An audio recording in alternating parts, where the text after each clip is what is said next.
All right. Here we are then. 1 o'clock. Yeah. Hey. XFM. I'll tell you what you should play. No, I'll tell you what, before you say, Yeah. we're back then. Yeah. We're back in town. Well, that was what I was going to say. You should play Boys Are Back in Town. No, this is Boys Are Back in Town. You should play that then. It's just a Talk then. Someone should talk. It's obviously already a shambles. Can you believe that? I'm amazed that we're back on the air and it's already a shambles. What are you doing? What? What are you talking about? I'm talking. No one was speaking. The record was ending. No one was speaking. It was just. Well, I might shoot off. Already, I might shoot off. It's like nothing's changed. Boys Are Back in Town on XFM 104.9. We're back then, aren't we, Karl? I'm Ricky Gervais, with me Stephen Merchant and Karl Pilkington. I'm not coming back. I'm definitely not coming back. Oh, care that I'm not coming back. Rick, I seem to remember the end of the last time we were on. What was that, 3 months ago? Yeah, 3 months ago. Karl said he's never going to do the show again. There was nothing that was going to bring him back. Yeah. He didn't enjoy it, wasn't going to do it. All a ruse, right? Really? Yes. I've known him coming back for about 2 months, because he's got our agent now representing him. I thought he was a fool, really. Why? Well, what's he done for me? What's he done for us? No, I know, but I mean, he's your agent, so, and he's sort of calling Graham. And it was all a con, so Karl could get Mondays off. Poor Graham, the station's struggling enough as it is. Yeah. It's like running around like a headless chicken. Yeah. No one's listening. That's why I don't bother talking on the record then, because there's no loss to London. Sure. Right? It's pointless, this show. We don't do it for the money. We don't do it for the kudos. I don't know why we do it. No. Is there anything on telly at this time? I could have had a lie in. I know. But, it's all a ruse to get Mondays. He's got Mondays off now, because he has to do the show, 2 hours, right? And he's still getting paid. And it's all a con, because he knows that he's holding him over a barrel, and it's like, we've got to keep Karl happy. Right? I had Mondays and Tuesdays off before Duncan got involved. No, but you know what I mean, though? And it's like, poor Graham, who's the MD, in charge of the thing, probably pulling his hair out, worrying about the station, right? It's a sinking ship. And then Karl comes along, well, I'll do it, but I want Mondays off. He's probably sitting home now. His family, he's probably ridiculed by his wife. His kids almost certainly would have lost all respect for him. He's been fooled by Karl Pilkington. He calls his mates and goes, I'm busy, Graham. I don't, I just can't think. It's embarrassing. But do you know what I mean? And you think it's funny, and you think you've got one over him. He's going, Monday's off for 2 hours. Yeah, you do. You think it was, and now you're embarrassed. We've said it on air. But you're only conning yourself in the long run. Because, do you know what I mean? I hate that sort of, the world owes me a living, what can I get out of the world? What are you going to give back to the world, Karl? What are you doing now then? Are you going to prepare Mondays? What have you prepared for this show now? You've had 3 months to prepare. Yeah. What have you got? What have you got for us? Okay, what's happened in the last 3 months? What? In this place or just my life? Well, what have you got for us? 3 months, we're cloning about, you get Mondays off, you're getting paid for it, you've got a cushy deal, you're having a laugh, you're taking the piss out of the management, right? So, what have you got for us? Give it to us. I've kind of, updated Rockbusters a bit. Right, brilliant. Yeah. Right, so, and you said don't mess with it. If something's good, don't mess with it. What do you mean it wasn't good? It was never good. It was never good. No, of course we had good. to fix it. It was fun to do. It was a laugh. I mean, I imagine it was much more fun for me than the 450 listeners. You know what I mean? I enjoyed it. I enjoyed squeezing your head and dressing you up. No, but that's just it. When I had a meeting with Graham, right, I said, look, I'm not being funny. I don't want to do it anymore. Yeah. I've had enough of it. Yeah. And he was like, oh, what's up with you? You sounds like you have a right good laugh. I said, yeah, but that's all good acting and stuff. I said, it's hell in there. I said, like he's talking about Vietnam. Yeah. I said, having my head squoze, right? What? Squoze is still not a word. We've been away 3 months. It's still not a word. Right. Yeah. I said, he's putting a dustbin lid on my head. Yeah. You told this to the MD. He's hitting me with a tray. Yeah. He's chucking toilet paper at me. Yeah.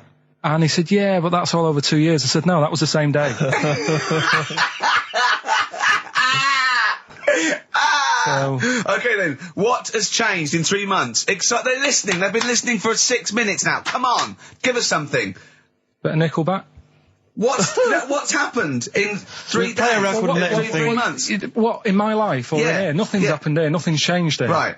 But, I don't know, do you know last time we were on? Yeah. Right? And, I was telling you about the woman over the road, where I live. The one that walked around naked? There's a woman who walks about the flat naked, This is when Karl was watching a woman naked, then she looked at saw him looking. So what he did, this is the genius he did to get out of this, he pulled his pants down so he was naked too. His girlfriend comes in and goes, Karl, what are you doing? He went, I can't tell you now, but don't look out of the window. Yeah, go on, sorry. That woman, she's bought some blinds.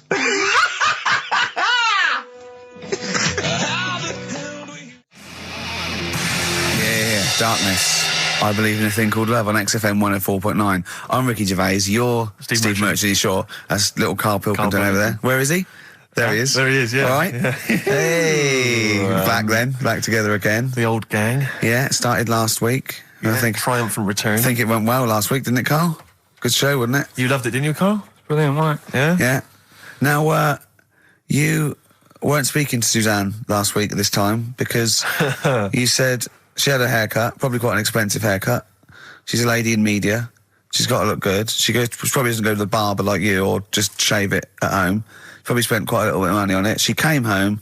She thought, well, my sweetheart, my lover, my sweetheart, you know what I mean? The man in my life is gonna love this. Well, he adores everything about me. He's gonna love my hair. She walked in. Hello, Karl. All right. You look like Dave Hill from Slade. Is what Hugh said to the poor woman. And then talked about it on air. She was furious about that. So what did you do? Karl? She did listen, yeah. She wasn't happy. And she heard you slagging her hair off? Yeah. What so this is probably annoying her now. Well, no, it doesn't matter. We can do a lot today because she's at work. So, and of course, no one's going to tell her. Let's have a chat about a fat arse, shall we? Hold on.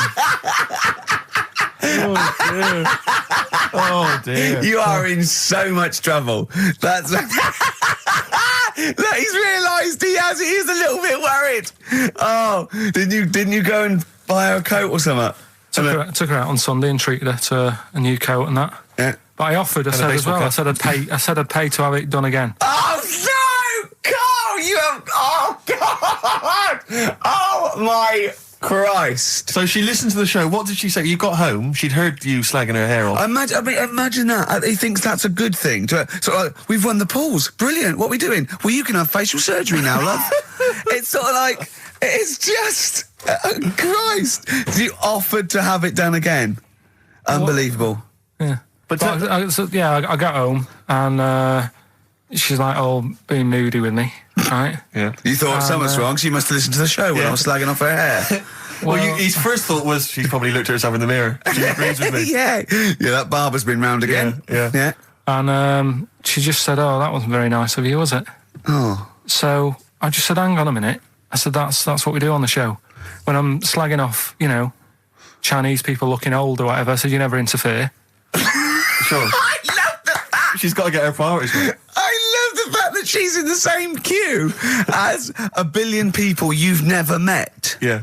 That's fantastic. She's in the same queue. Well, he didn't complain when I was slagging off. Karl, I don't think Karl has ever admitted he might be in the wrong. Ever. Certainly not to your eye. So did you admit... That is so true. Isn't it? That is so true. He's never admitted that he might be in the wrong. So did you, in this instance, agree that maybe you'd overstepped the mark? No, I just said she took it badly. Do you know what I mean? It's only a haircut. Yeah. Yeah. Well, Steve, you haven't seen it, so you can't start interfering on this one. No, okay. No, I haven't seen it, but I very much doubt she looks like Dave Hill from Slade, who, if I'm unless I'm mistaken, used to cut his hair with garden shears blindfolded. Well. So you know what I mean. And did her teeth stick out, and she started speaking with a Brummie accent as well. I've got used to it now, anyway. So, and so did you bought? So at some point you came crawling back and you said, "Do you want me to buy you a coat?"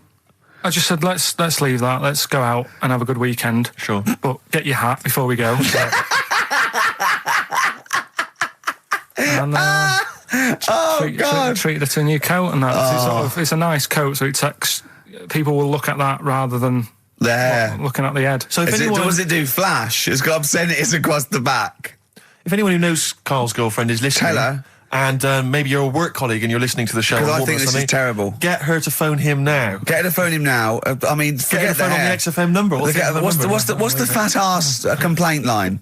Because you are in deep shite. That's Michael Stipe and his boys from Rapid Eye Movement. Bad day. I hope you're not having a bad day. It's Saturday, it's 1:05. I'm Ricky Gervais, with me Steve Merchant and Karl Pilkington on XFM 104.9. Big up and a big thank you to Alex Zane for the last 3 hours. I could do How long it. could you keep going with That's that? it. That's it? That is it. Because you see, Alex Zane, we came in while he was doing his last link, and he's an absolute pro. He really is. I was watching him, and he was, at home, you probably think that he's giving you his full attention. He's not. He was looking through a listings magazine, probably figuring out what movie or theatre piece he's going to check out, with a lady later. Yeah. Probably going to cruise down there with a couple of, chicks. And he really is an absolute pro. Yeah. Looking at you, Ricky, and it's you can sustain it for a while. Yeah. You're a talented performer, but it's sort of, I don't know what it is. Is it concentration with you? It just ebbs away almost instantly. And you try and do 2 things, 3 things at once, but normally on air, that's you eating, picking fluff out of your belly button. I never once, when we were on the set, we were filming The Office, and I'm trying to put off actors, just coming up ways, instead of remember lines, coming up ways to sort of ruin the shot or make them laugh. And you came out and went, Rick, it's like having your own TV show isn't interesting enough for you. Yeah. Just concentrate, it's lunch in an hour. Yeah. I went, all right. Well, the radio show, even less so. I mean, you really can't be bored. How long do you think your interest you sustain your interest? I came in too early because I got bored just before we came on air. Sure, okay. I came in too early. I got to stop getting the cabs early. Yeah, so you're bored now. I think I've got to get about 5 to 1, and then I think that'll last me till about 1:30. Again, as he was saying that, he's not giving you his attention. He was kind of leaning back. He's put his feet up now on the desk. Haven't I? And this CD rack's in the way. Sure. Well, you get yourself comfortable now. Get yourself settled. And then sort of... Because a lot of people will move the... There's the microphone moving now. That's the squeaking going on. You've broken the CD rack. You could actually, of course, you could move the CD rack by getting up and moving it. No, that's too much effort. You've got to try and do that whilst angled on the seat. I'm nearly laying down. It's almost horizontal. It's the most you can get. Well, I'll tell you what. I don't know what those listeners are thinking of what Steve Merchant say, but don't believe a word. All right? Oh, nice. Classy. Yeah. 5 minutes past 1 o'clock on XFM 104.9. Ricky Gervais, Steve Merchant, Karl Pilkington. A retro cut there, Thin Lizzy. Don't believe a word on XFM 104.9. I'm Ricky Gervais, with me Steve Merchant. Bubba-doo-boo. Who's that over there? It's Carly Pilk Boys. You all right, Karl? Oh, that's clever. How you doing? Yeah, I'm all right, yeah. Yeah. Wallace Chambers, Kings of Leon on XFM 104.9. I'm Ricky Gervais, with me Steve Merchant and Karl Pilkington. And England are world champions again then, so... Oh, it's brilliant. It was amazing, wasn't it? See, I'm not a rugby man at all. I never watched rugby. I think the last time, was when we won about 12 years ago, whenever it was. And I got into it last week because I realised we were doing so well. I'll watch England win anything. Yeah. Do you know what I mean? I don't care what... In fact, I wasn't into war when I was little until I realised we were so bloody good at it. We are really good at it. It's brilliant. But, yeah, fantastic. Yeah, it was great. Right, that's the rugby thing over. What next? That's it. That's all I've got. That's all I had today. It does steam me... Sometimes I watch it and it does remind me of when I play rugby, because one of them will boot it down the field, and then someone will catch it and boot it straight back again. Yeah. Which is essentially how we play rugby. I was made to play rugby. We had to play rugby. And I don't think I'd get rid of the ball so quickly. Yeah. I don't think I ever got tackled or fell over. Yeah. I think I touched the ball about 20 times in the 2 years it was compulsory. Yeah. I was terrified. Yeah, absolutely. That's same as cricket. I can't... I'm a terrible batsman. I'm all right at bowling, but it seemed like the pastime for people I went to school was to injure you. Yes. It was funny to see someone poleaxe. It was funny to see someone get a cricket ball in the head. Absolutely, yeah. You know... I never relaxed into rugby because the first day I was going to play it, my mum, I swear to God, my mother said, "Are you playing rugby today? You got the kit and everything. Enjoy it. Be careful." There was a kid at my school who broke his neck. And thanks very much for that. See you later. So I just went to school absolutely petrified. One thing, broken neck, is that all? Did you get better in a couple of days? Oh, you can find your wheelchair. No. Enjoy the game, though. Yeah, no, it was absolutely petrified. I was just petrified from that day. See, at least American football, got helmets. The helmets. Yeah, but anyway, no injuries, thank God. Thank goodness. So, well, I tried to play rugby, but it's awkward when you've got glasses. I don't know, there's something about you didn't really play with glasses on? Yeah, of course. I couldn't see anything, could I? I couldn't see anything. How else was I going to play? Oh, my God. And so you're bound to be cautious, because inevitably you're a bit more cautious when you've got glass next to your face. But you were the tallest person on the pitch as well. Yeah. I mean, you were, when you were about 14, you were probably 6 foot already, weren't you? Yeah. And everyone else was, what, 5'2"? Yeah. So you were... towering above them. And with glasses on. Just with the glasses on. And you've got pretty cool glasses now. You've had a bit of a makeover. It's like Trinity and Suzanne said, first thing to go, the glasses. Sure, sort them out, yeah. And presumably you used to have those National Health sort of bottle... Pretty much. Yeah. Is it true you've never been able to mosh at a tried concert? to mosh. Because I've always watched people stage diving, moshing at concerts. I've always thought that looks like brilliant. You know, when they ride above like a everyone's wave, heads, like they're surfing across someone's heads. amazing. Everyone's like, yeah. And I always wanted to do that because I'm a big rock music fan. And the only time I did mosh was at Rage Against the Machine.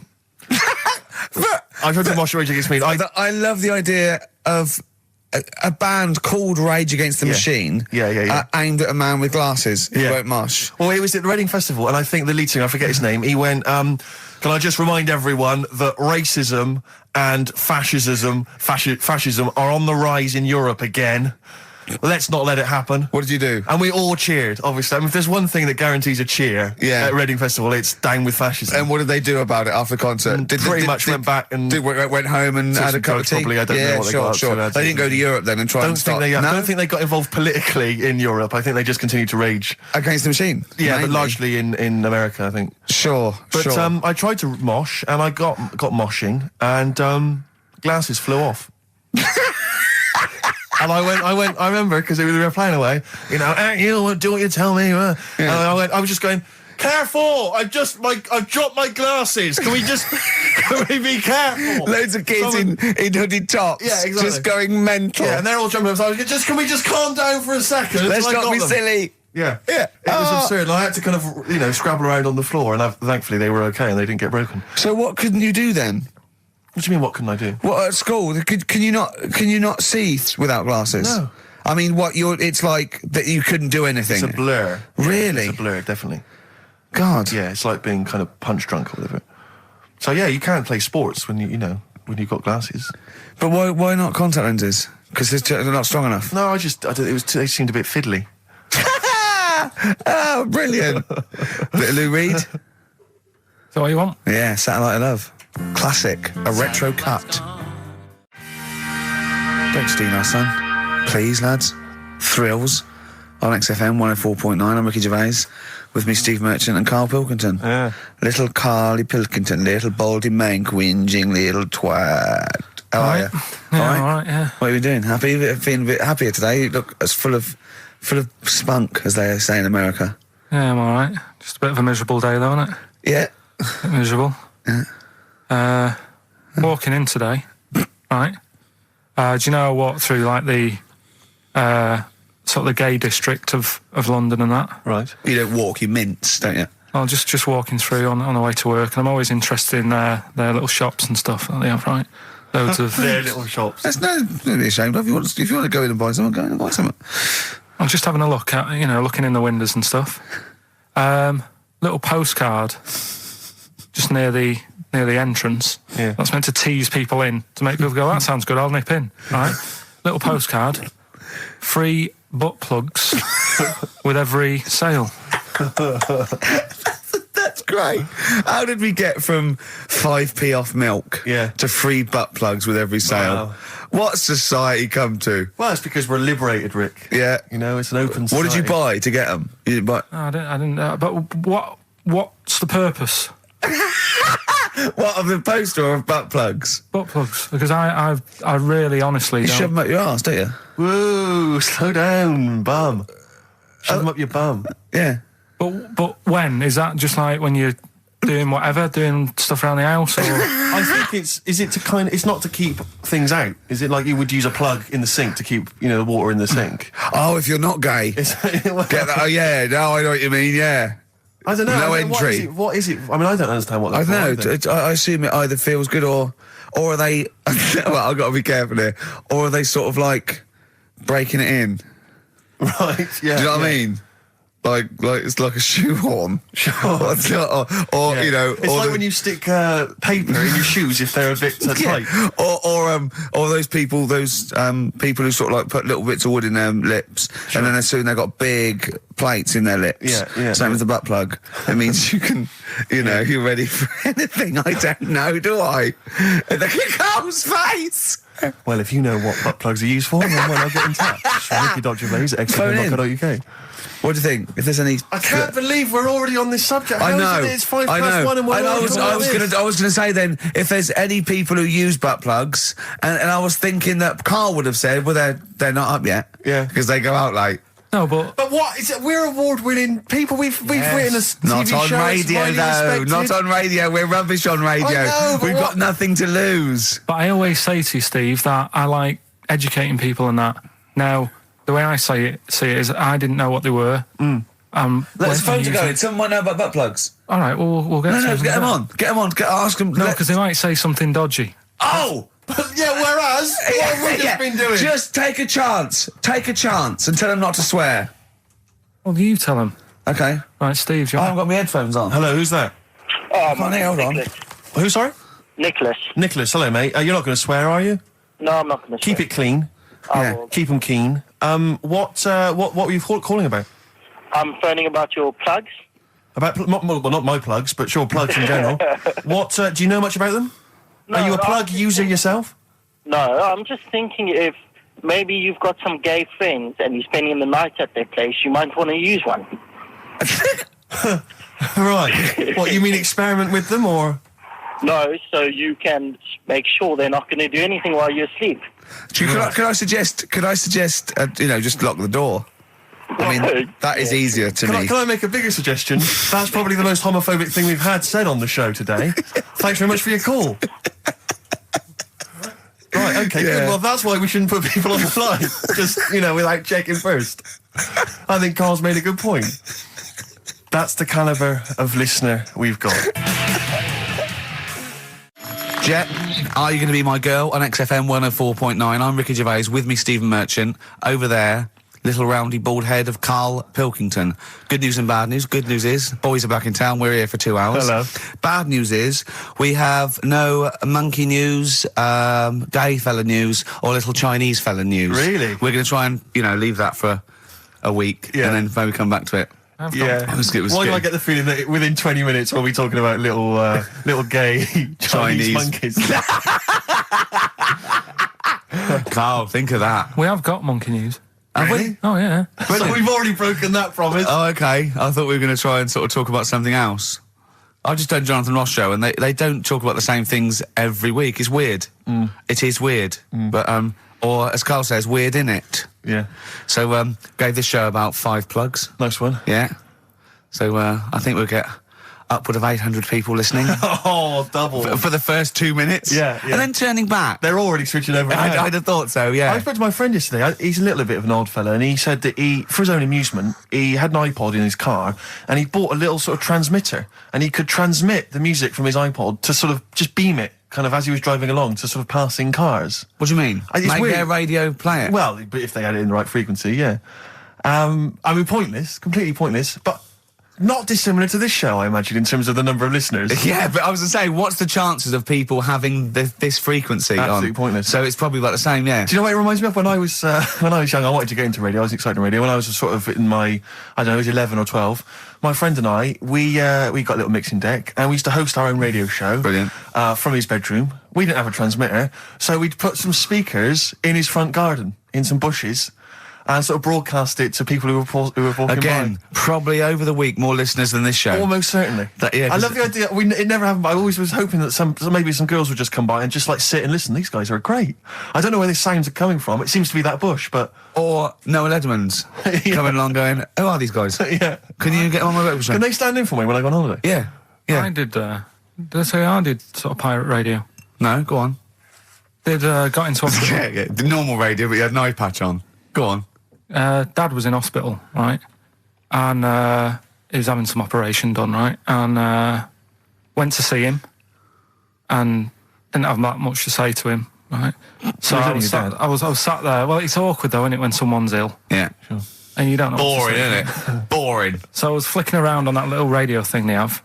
Yeah. And he had a radio station in the hospital. So I said, I'm going to go and join this. So I wandered off to go and find it. Yeah. Sort of joined that. Did a little show on there. Thought I can sort of get out to the masses here.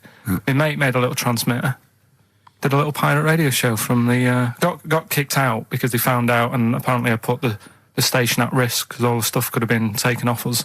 But from Little Acorn, 16 years later, he's on a show with less listeners. Yes. Brilliant. Can you imagine if you've gone into hospital, you're already pretty depressed, there's the fear of these super bugs in the hospital. Yeah. Maybe you've got some quite serious illness, you know, you don't know if you're going to make it. His voice is what you hear to cheer you up. All right, weird, isn't it? I saw a programme about a parasite the other night. Yeah.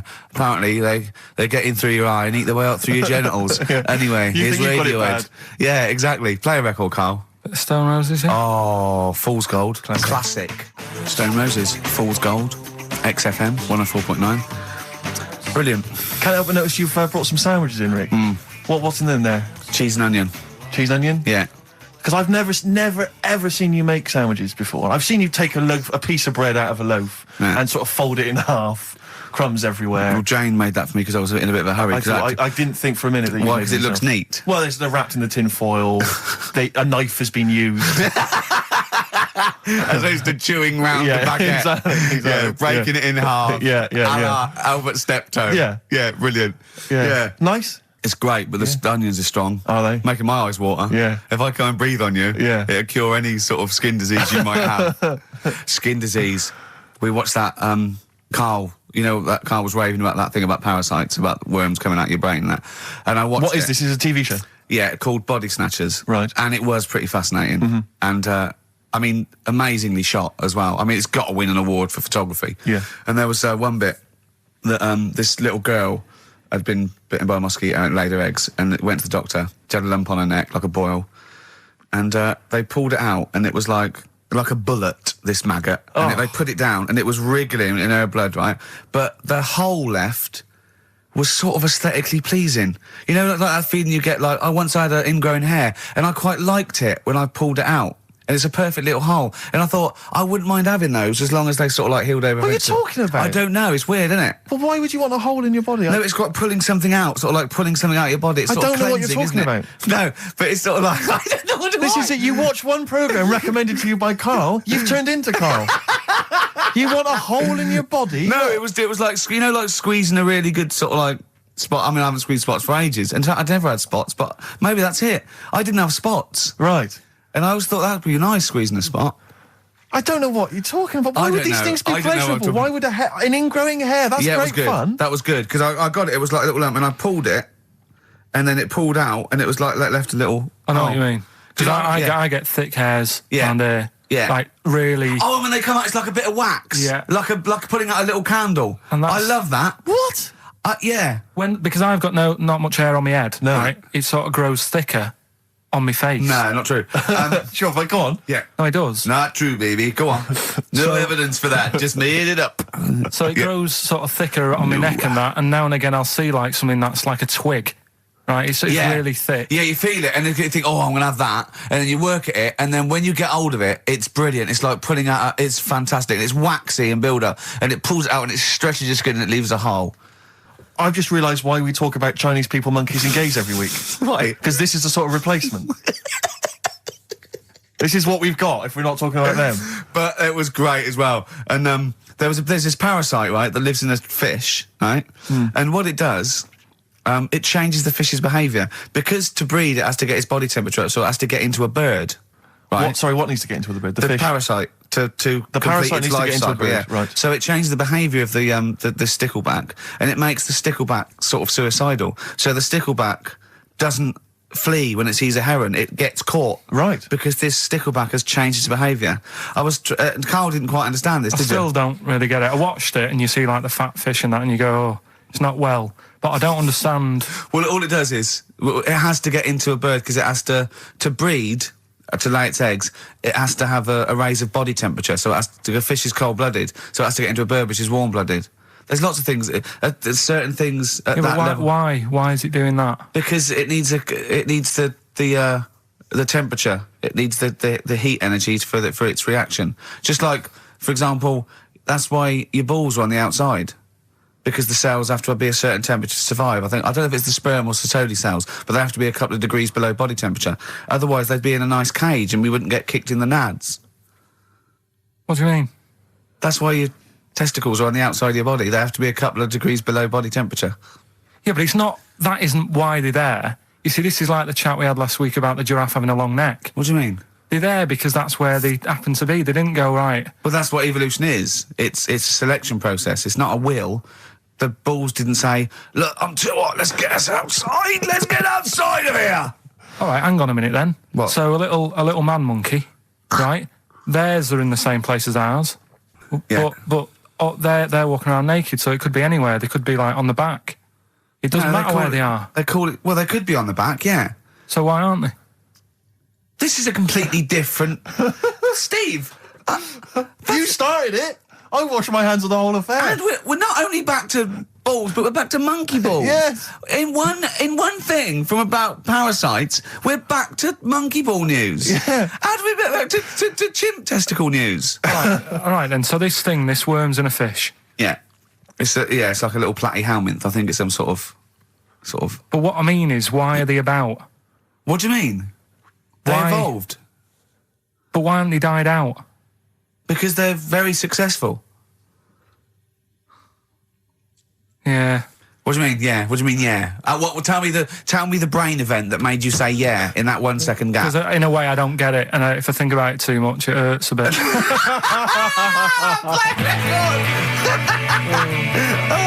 They've just been around for years, Carl. Yeah. Like Cliff Richard or something like that. Yeah. Roll Over DJ by Jet on XFM 104.9. I'm Ricky Gervais, with me Steve Merchant and Karl Pilkington. All right, Karl? Yeah. Bit miserable today, Karl. Let me explain why. Go on. Steve, and to you, the listeners. Well, we came in to a big bunch of stuff. Dropped off, was it Becky from Marks and Spencer? Just like lovely stuff. Food, presents for the cat, books, just, to Ricky and Steve. Ricky and Steve who do the show, right? Ricky Gervais and Steve Merchant. GQ presenters of the year. Creators of The Office, right? Award winning. Carl's looking over. I go, well, maybe, it's not for you, no. And then he told me why he's grumpy anyway. Go on. Do you know what XFM are giving everyone? How long have you been here? About 6 years. What are you getting for Christmas from XFM? 2 CDs. Is that of your choice, or do they choose them? There's a list of about 30. Right. Tell them what you chose. 30 CDs. I've gone for Kings of Leon album. Yeah. And the best of Bob Marley. Haven't we given them away in the past or something? Or you could have burnt them off, couldn't you? You could have done copies. Illegal, but you could have done that anytime you wanted. I don't think Bob Marley minds if you bootleg his CDs. It's out of order though, isn't it? It is bad. Although is that always the case? Has it always been the truth of all the time you've been here? No, it has been better than this. Yeah, although you do get paid quite well and you do have an easier time. Yeah, but don't give me the CDs then. If it was a milkman, you don't go, I have 2 bottles of semi-skimmed. Happy Christmas. Yeah. That is a valid point. Do you know what I mean? You complain? Who is it who made this decision? There's no point. No point, is there? Why? Just no point. I don't like moaning anyway, just... Has it come from up top? Is it from the capital people? Just everyone. That's what everyone gets. Yeah. Yeah, but will Christian get 2 CDs for getting up at 4:30 every day for about 5 years? And keeping this station afloat. Probably. Yeah. So that's why I'm a bit fed up. What do you listen to first, Marley or Leon? Well, you have a bit of Marley. I'll tell you what Marley's good for as well. You're going to have a little beach holiday, aren't you, over Christmas, going to Lanzarote? Listening to that on the beach, you'll realise how wise XFM are in the long run. You go, well, look, they could have given me 400 quid, right? I'd have spent that. But this is, the legend lives the gift on. that keeps on giving. So you're probably, you know what I mean? Think how much what you got to think of is how much all his great songs took, not only from the depth of his soul and, all his sort of angst and knowledge and love, and then all the studio time, the marketing, and they're just giving you one like that. They go, don't worry about that, Carl, just have it. And you go, what? All the time we spent with Bob Marley and everything. You go, have it, Carl, have it, Carl. And Practice. Have that. Thanks, well done. Carry on. We're still going to pay you for the work. Yeah. That's just something on top. Here's a little piece of Bob, free. Yeah, so don't moan, it's extra. So they didn't have to give you it at all. Play a record, you ungrateful little swine. Some people, like the homeless, aren't getting anything this Christmas. This is my favourite Elvis Costello track of all time. It's Alison. This wasn't on the list. Right. What? Ricky and Steve are here. Karl Pilkington is away today, so Mr. Ian Cantfield is... Stop it! This is my signing off link. Right, look, I'm running into your show now and it's your fault. Mr. Ian Cantfield's with Ricky and Steve today. Jimmy Carr's on X-List duty tomorrow. If you didn't get a request in, I'll see you 10 o'clock next Saturday. Merry Christmas. Comfort and Sound by Feeder on XFM 104.9. I'm Ricky Gervais. With me, Stephen Merchant. Hello there. But no Karl Pilkington. No Karl. He's in Lanzarote. But we have got a very, very special stand-in. It's Camfield. Say hello. I'm so excited to be here. It's been, you know, the things I've learned in the last 10 minutes before we've even gone on air. Like, you don't have a theme tune. I don't have a theme tune. I don't wear headphones. Exactly. Ian wears headphones with a preamp. He's got 3 midgets just brought in his back line. Right? They're called Dog, Mongo and Blitzkrieg. Look, Blitzkrieg is up there. They're eating a banana. Yeah. He is the king of rock, the new king of rock. Well, the prince, he's the prince of rock. Obviously, Vance is the king of rock. But we'll be doing that, we're working out who. Over this, and by the way, Camfield, I don't want the Ian Camfield that does XFM and going, and there's fast approaching 1:23, here's Ash. I want the Camfield that goes, I snorted ants with Lemmy. Okay? So, we want the real Camfield. All right. I bought in Metal Christmas, is that all right? That's my only request from this show, that we do play Paul Di'Anno's version of Santa Claus is Coming to Town. The rest of it's over to you. Yeah, we're going to play some Christmas tunes. We're going to play some, our favourite hits of the year. But mainly, this is the rock programme. This is the rock programme. What worries me, Rick, is there's a lot of people who listen to our show and they're not regular XFM listeners. They just kind of crawl out. They're not regular people. Stupid on a Saturday afternoon, put the show on. So they might not be familiar with Ian Camfield is a young man. He's been in he's about 14. He's been in radio. It's weird, he's 14, but he's been in radio for 15 and a half years. He was weaned on the milk of a Vance. Right? And he's going to be the new rock god, aren't you? Well, I'm trying. Yeah. No DJ Camfield. Just go, right? And over the 2 hours, I want to work out the 4 pillars of rock, right? I want 4 names, 4 pillars of rock, right? Huge rock pillars, and then I want the king who stands astride them like the archangel of metal. So we'll be asking Ian every few minutes. We'll be asking, right, who's your first pillar of rock, and then keeping the one that stands astride them. Okay. And how many do we need? Well, we need 5 names then, don't we? The 4 pillars of rock and who stands astride them. Right. Okay. Like the Overlord with these Axe Attack albums. Yeah. This is Oasis. Christmas. That was the record before us, and here we are, pre-recorded, because we did this a few weeks ago, because we're not here at the moment, are we? We're away in that. I'm Ricky Gervais, with me Stephen Merchant. Hello there. And Karl Pilkington.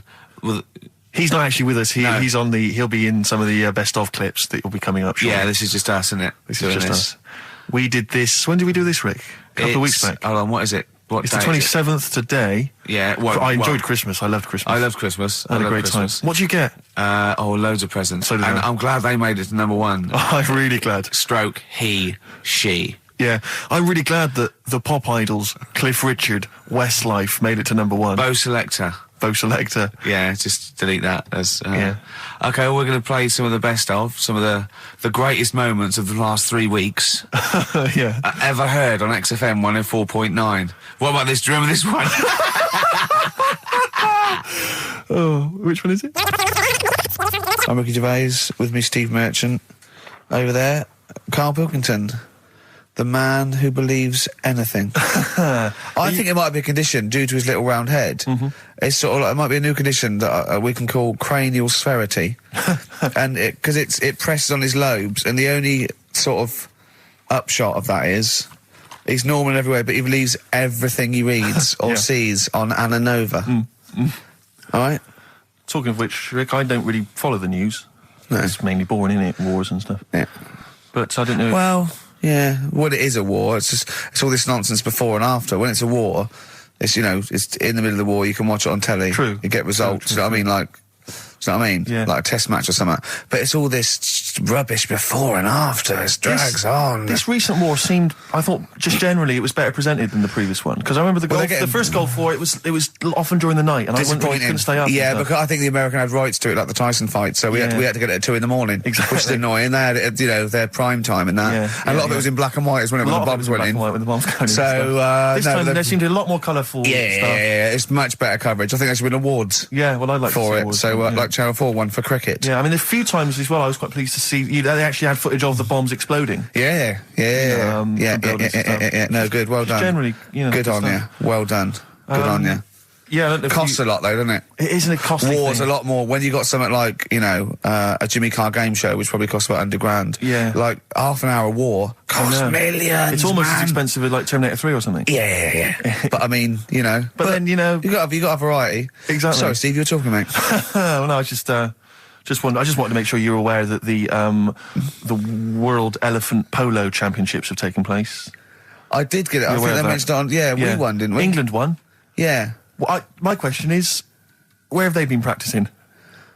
I don't know. Do you remember ever at school anyone ever saying to you, "Are you interested in playing polo with elephants?" Do you reckon it was 5 blokes in pith helmets kept sneaking into a whipsnade? Possibly. What are you doing, lads? We're practicing. Get down. Yeah. Get off them elephants. Yeah. I didn't even know we had a team. I can't believe it. No, but it's like Johnny Wilkinson and the rugby lads. They're going to get MBEs, all sorts.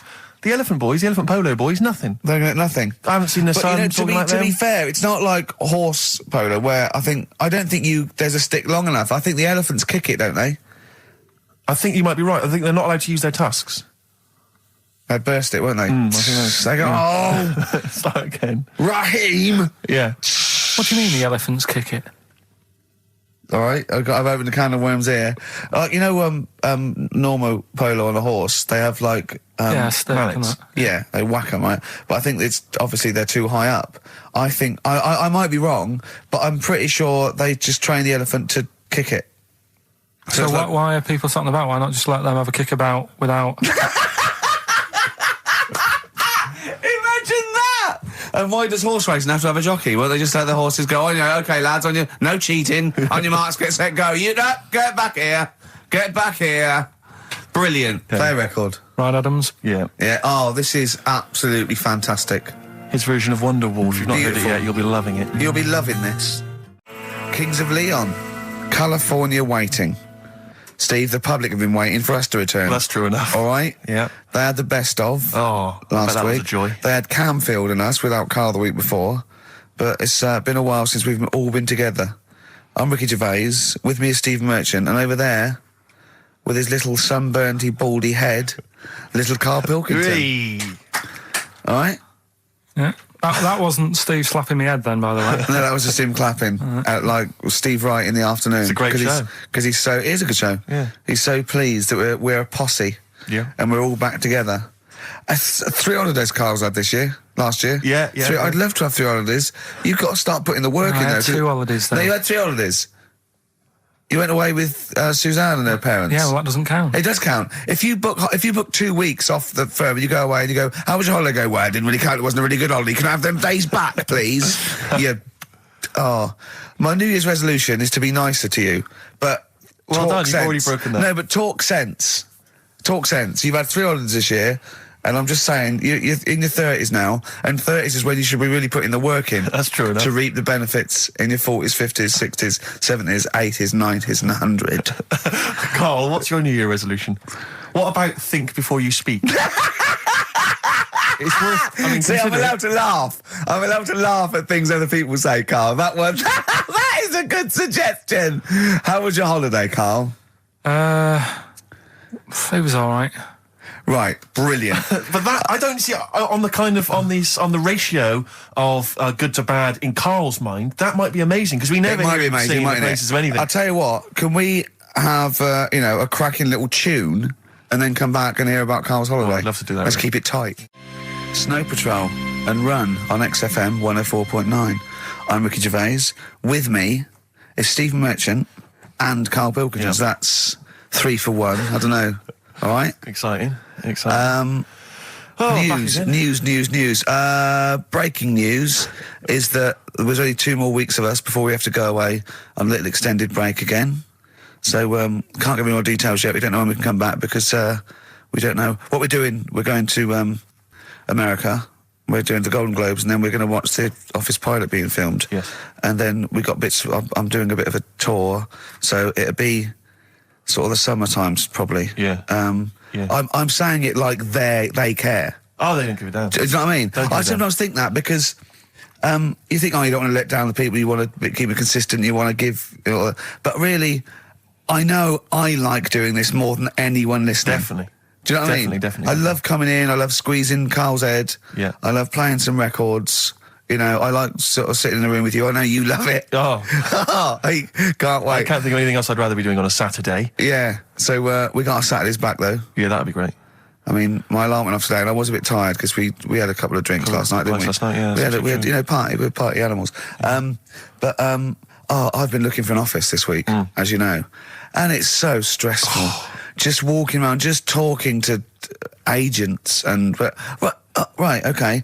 So my method is this, right? I walk around the area that I want to be an office in because I don't want to hear anything else. I don't want to, you know what I mean? So I walk around. To be fair, it is about a square 500 yards. Yeah. Right? It's sort Your of house is in the centre. yeah. I walk, and so I walk around and look at placards. I go, that's a nice office, and I phone them up. There's loads of different people I'm dealing with, right? And they went, we got one in so-and-so street. I think it was 5th Street or something. I went, I went along to, I'll see you there in 20 minutes. I got there. You were there, if you remember. I looked around and I said to Steve, it looks all right. There's no pawn shops or anything like that, right? And Steve went, well, it is next to a brothel. And I looked, and there on the next thing, like, model, first floor, Susie, 03. I thought, and I phoned him and I said, do you know what? Don't bother coming here. No, I said, no, I said, because it's next to a brothel. He went, yeah. I went, right, okay. Just for future reference, I don't want an office literally next to a brothel, right? When I go to work, I don't want to walk past prostitutes. Call me old-fashioned. Yeah, right? as you're going into work, there's a prostitute. Yeah. Morning. Morning. Oh, she's got a cappuccino. Yeah, Starbucks, yeah. Business good? Yeah, it's a bit slow at the moment, but it picks up later this evening. Does it really? Good. And I said to him, I've got So my New Year's resolution is being like a little fascist when it comes to business. And I said, also future reference, no crack dens and no wild animals in the porch. And I just can't believe it. There's always something wrong. We went to one, right? It got there, right? And a woman said, I'm new here. She didn't know what keys she was using. And she went, it's the 3rd floor. And she went, no point, we won't both get in the lift. I went, right, will you get a desk in the lift? Right, she went, I've got a chair in the lift before. Brilliant. So, just find me an office, Rathbone Place, sort of Percy Street, Charlotte Street, Dean Street. Yeah. Yeah. 1st or 2nd floor. I'm worried we're going to get emails from estate agents, phone calls from them. You know what those people are like. But I don't look at the emails. True. Fair enough. So, play a record. Enough. Fortune Faded by Red Hot Chili Peppers on XFM 104.9. With Ricky Gervais, Stephen Merchant and Karl Pilkington for the last time. Yes, we've said that before, of course, so don't get your hopes up. Yeah, we've had some highs, some lows, some laughs, some tears. Karl, you concentrating? A lot of tears, mainly from the audiences. Yeah. Now, before we get into talking about maybe some of the hijinks we've had, looking back, looking forward as well. Yeah. I came in, Karl was sitting at the desk, he went, all right? I went, all right, yeah. He went, see that Alan Clark diaries? I went, no, I didn't. He went, no, right. A lot of people talking about it. He went, I've never kept a diary. Keeping a diary will always get you into trouble. And I said, like Anne Frank. What did you say, Karl? The woman in the cupboard? That's what he said. The woman in the cupboard. And I went, save it. Save it. You never speak to Karl off air. Save it all from when we're on the wireless. He went, but what did she do? What did she do except be in a cupboard? What did she have to write about? And I said, well, her thoughts. Do you know Anne Frank? That's all I know about Anne is there's no point pretending it. Anne! That I know stuff. Yeah. Right. Well, tell us everything you know about Anne Frank. She was in a cupboard. Yeah, what else? If she didn't do that, I wouldn't know about her, seriously. That's all I know about her. Yeah. So what did she do? But how do you think we know about we know about her cupboard because of her book, don't we? But hang on, what in the bigger scheme of things, why was she in a cupboard? I don't know. Right. I honestly don't know. You don't know anything else about Anne Frank beyond the fact that, to quote you, she was in a cupboard. Well, what's she done then? You tell me. Why should I know more about Firstly, a woman in a cupboard? I don't think she was in a cupboard. She wasn't in a cupboard. She was in an attic. All right. Yeah. So what was she doing? She was hiding from the Tidying Nazis. She was hiding from the Nazis. But isn't that the first place they'd look? Sort of work from the top down. Carl, they weren't specifically looking for Anne Frank. They weren't going, where is she? Where's Franker? If she gets that book out, we are in the deep shit. We've got to stop the book. They were just looking generally. She was 13, 14, she was hiding, she was Jewish and she was hiding, lived in Amsterdam, didn't she? Yeah, as much of her family were having to hide, being helped by, friends, non-Jewish friends. In a cupboard. Cupboards, And how long did she sort of hide up there for? Until she was caught. Long enough to write a book. So she even got caught after all that? What do you mean, so she even got caught? We're talking about one of the great, humanist tragedies of our times, and you're going, she couldn't even stay hidden. What do you mean, didn't she get caught? No, I'm just saying, it's not a great tip then, is it? Do you know what I mean? She didn't do it well. She didn't hide and say, well, I escaped it. She Her got diaries caught. are not a manual on how to hide from people. It's not how to win at I don't know anything about her, and we might be going down some ground that's a bit dodgy. I don't know enough about it. Maybe it's best just leaving it. All I was saying is diaries, what do you do them for? Have you kept one, Steve? Never kept a diary, no. Right. I can understand your fear that it might get discovered, someone might read it, find out all about your inner secrets. Of course, the good thing about you is you tell everyone what you think about them. Yeah. Yeah, but... There was going to find a diary and go, oh, God. Can't believe it. Carl doesn't like my haircut. Yeah. Carl thinks I look like Dave Hill from Slade.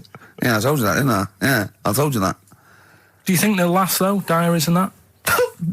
No, because they were a bit of a time killer, weren't they? It was something to do at the end of the day, whereas now there's iPods and that. Do you know what I mean? He's fantastic. The iPod of Anne Frank. Yeah, no, that's what I mean. New from Sony. That'd be great, wouldn't it? All her greatest hits. Who could forget?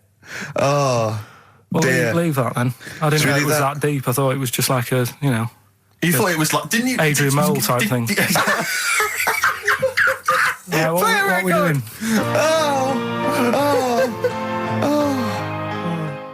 Since you've been gone, Rainbow. Since we've been gone, Steve. What's been going on, mate? Well, so much has happened, hasn't it, in the world? Politics and stuff. There's been an election and the like. I'm Ricky Gervais. With me, Steve Merchant, and our producer. I say producer. Karl Pilkington. All right. Yeah. Very good. We've been away for a while. I think the last show we did was January 2004. Yeah. And nothing's changed. Nothing's changed whatsoever. Nothing's been mended. I'm pretty sure I threw that away in the bin before I left. Yeah, there are some of your old bacon rinds from that sandwich. Yeah. The spare ribs on the floor. Yeah, nothing's changed at all. Oh, no, that's not true. The listenership's changed. It went down slightly, didn't it, on the last radio show? Well, I don't know. I don't know. Is that what happened? Did it go down slightly, Karl? A little bit, I think. I don't think XFM gets new listeners because I think what happens is, because the reason it goes down just very slightly each time is that their old listeners die. Yeah. Definitely. Old Cure fans dying of... Yeah, smack addictions. Gout. Yeah. But anyway, I haven't listened to this station for a year and a half, so that's increased by 1, which is probably quite a high percentage. Exactly. I suppose that my question, to you, Rick, would be, why now? Why have you come back now? I was a bit bored of sitting at home. Okay. Yeah. Because we're just here for 6 weeks. 6 weeks. Well, we're standing in for Adam and Joe, aren't we? Yeah. Yeah. How the tables have turned. I remember when they were standing in for us, but... Yeah. I don't know. But the only reason I'm here is because my housekeeper cleans between 1 and 3. Oh, right, that's a good idea. So I just got to get out of the house. And, Are they listening to XFM? Well, no, she doesn't speak English. I'm not made of money, Rick. Okay. If I can help out, a young immigrant lady, then I will do. And there are so many things I can do for her in so many ways. Yeah. But her, picking up my old tea towels and stuff is ideal. So that's why I'm here. But all I'm worried about is I think people kind of associate with the name Ricky Gervais. They associate a certain level of quality. Your live stand-up DVDs, there's a level of quality. You've put a lot of work into them. You've honed it. The TV work you've done, likewise. Should people expect the same from the radio show? Definitely not. No. Definitely not. those things that, you sit down, we sit down, we write them for a long time, write them for a year maybe, then film them, and we worry about everything. This is, I'm not even sure I'm talking into the mic at the moment. I was actually doodling, as you saw there. Yeah. I'm eating a sandwich as we speak. Yeah. Although we do like music, that is true. That's absolutely right. Should we play some great records? Let's play a great record now. Coldplay, Speed of Sound. Steve, I know you like an insight to my musical taste, Always. But that's my favourite Coldplay track of all time. I just thought I'd just throw that in. Not a fan of clocks? No, I think I've overplayed Parachutes a little bit, but that's my favourite one. Like it. I'm afraid to say I'm a bit of a Philistine when it comes to Coldplay. That sounds the same as all the other ones. I'm sorry to say. Oh, you'll have to meet these boys one day. Yeah, well, I'll tell them to their face. I don't care. A little bit rock and roll. I don't care. Well, I'm Ricky Gervais. That little funny little Wurzel type voice over there is Stephen Merchant, and with us our producer Karl Pilkington. All right. All right. Whenever we say producer, of course, that is in inverted commas. Yeah. Done with the fingers. Well, he didn't have it. I wanted to play some off my iPod today to record it because they didn't have it here. It's a great track called Anthony and the Johnsons. He didn't even have the lead. He went, right, it's difficult. And he went, is it any good? I went, yeah, it's really good. He went, well, why haven't we got it here already then? That's the paradigm, is it? If XFM hasn't got it, it's no good. Four Non-Blondes doing well, is it? That's still in the cupboard, is it? Unbelievable. We're a little bit annoyed today, aren't we, actually? I'm really annoyed. Yeah. All that stuff we did last week, that Landau sent us some sparkling wine, and we thought, right, you shamelessly plugged it. Yeah. How many times you mentioned it? I About must have 20 mentioned it times? about 20 times. Well, the finale was hitting Karl on the head with a cork. That's on the website, by the way. Okay. RickyGervais.com. Go there and see Karl being hit in the head with a cork, right? Yeah. We said, look, send us free stuff. We'll talk about it. Nothing. The cupboard literally is nothing. empty. The cupboard is bare. No one has thought. I tell you what, there's those guys from The Office. Yeah. Let's be honest, Rick. We are taste makers. We're opinion formers, you and I. Yeah. And you'd have thought if anyone was going to send us some free stuff. Yeah. It makes me fume. And do you know what it is? It's because PR people and that, they've realised no one's listening. But not only are we going against all our principles and losing our dignity just for some free stuff. And integrity. Yeah. We're going against XFM policy because obviously they would have got thousands of pounds for Landau to be mentioned last week. 20 times. No, it wouldn't. It's 40 it's quid, XFM, Rick. It's 40 quid. Yeah. For 40 quid for a 9-minute advert. Exactly. So advertise your quality stuff here. Yeah. Jeff's Garage. Cheaper than some other garages. Anyway, actually, if there is we play an advert once for a tattoo parlour? Yes! Do you remember that? I'm sure we played an advert for a tattoo parlour. What tattoo parlour can afford to advertise on a radio station? Unless it's a tin pot one like this. Oh, God. Oh, got some good music today, though, Steve. Oh, really? I hope so. I'll be the judge of that. Go on. AC/DC. Oh. An Honest Mistake by The Bravery on XFM 104.9. I'm Ricky Gervais, with me Stephen Merchant and Karl Pilkington, our producer. In inverted commas, heat put. Yeah. They know. How you doing, all right, Karl? Yeah, didn't they also write something about me, bald round head? Yes, perfectly round little bald man head, they said, so... Because you need to know that when you listen to the radio on that. Really matters what my hair's doing. Your hair, have you given it a little short polish? Because you look like a cue ball at the moment, and you've had a shave in it. I've never seen such a round head. It actually looks like a plate with ears. Yeah, well, for those that have never seen Karl, I actually, if you remember, I think he looks a little bit like Mr. Spoon from Button Moon. He does. If you've never seen that show, and also he looks like, when they say they find with a little 4-foot human and it's actually 500,000 years old and they give it a name and it's the first Australopithecus into. Right? He looks like one of them as well. Perfectly round little. He is the missing link. He looks half human, half monkey. Because he's got a slight slouch as well. So it's those pictures where you see it going from an ape to a man. He's one of those in the middle. Yeah, and of course his monkey hands, his hairy little wrist to those skinny little things that you can get oranges out of holes with. And it's unbelievable. Why are you so all shaved and polished and everything? Got a wedding. What? Got to go to a wedding today, so thought I'd, clean myself up a bit. Yeah. Shouldn't you be wearing a suit or something? No, I'll go home and put something on. Oh, okay. But, Suzanne said, make an effort.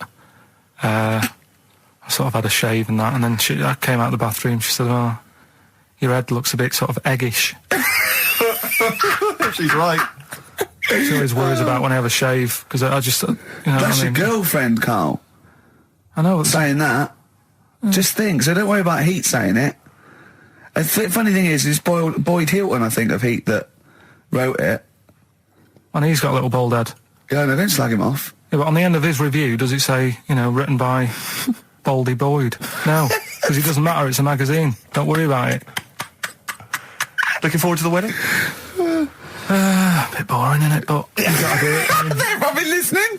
Should we do a shot? No, it'll be a great day for them, but I know what will happen. Suzanne will see, all the fuss and that, and then she'll get ideas and have to let her down and all that. Why is it you don't want to get married again? I always forget. It's just... who's it for at the end of the day? I've been with Suzanne for 11 years, right? Sure. We're happy. Well, I am. That's what counts. You're never happy. I am. I'm all right. Yeah, no, I know you're happy with Suzanne and everything, but apart from that, you're never happy. You are the most grumpy, moany thing in the world. I mean, I get annoyed, but I'm always happy. I was annoyed here. I was happy coming here, but there was a bloke behind me walking and scuffing his feet. He had a pair of those stupid skulls on, and he was clicking and scuffing. Wear some shoes. You don't have to click. Pick your feet up. Flip-flops annoy me. But I'm happy. I'm just annoyed. You are just like, oh, the world's on me. It's rubbish, this. I know the world's great. It's just sometimes people annoy me by being there, But Steve said I should be locked in one of those towers that princesses used to be locked in fairy tales, because everything annoys me. But you're grumpy. I'm not. I'm all right.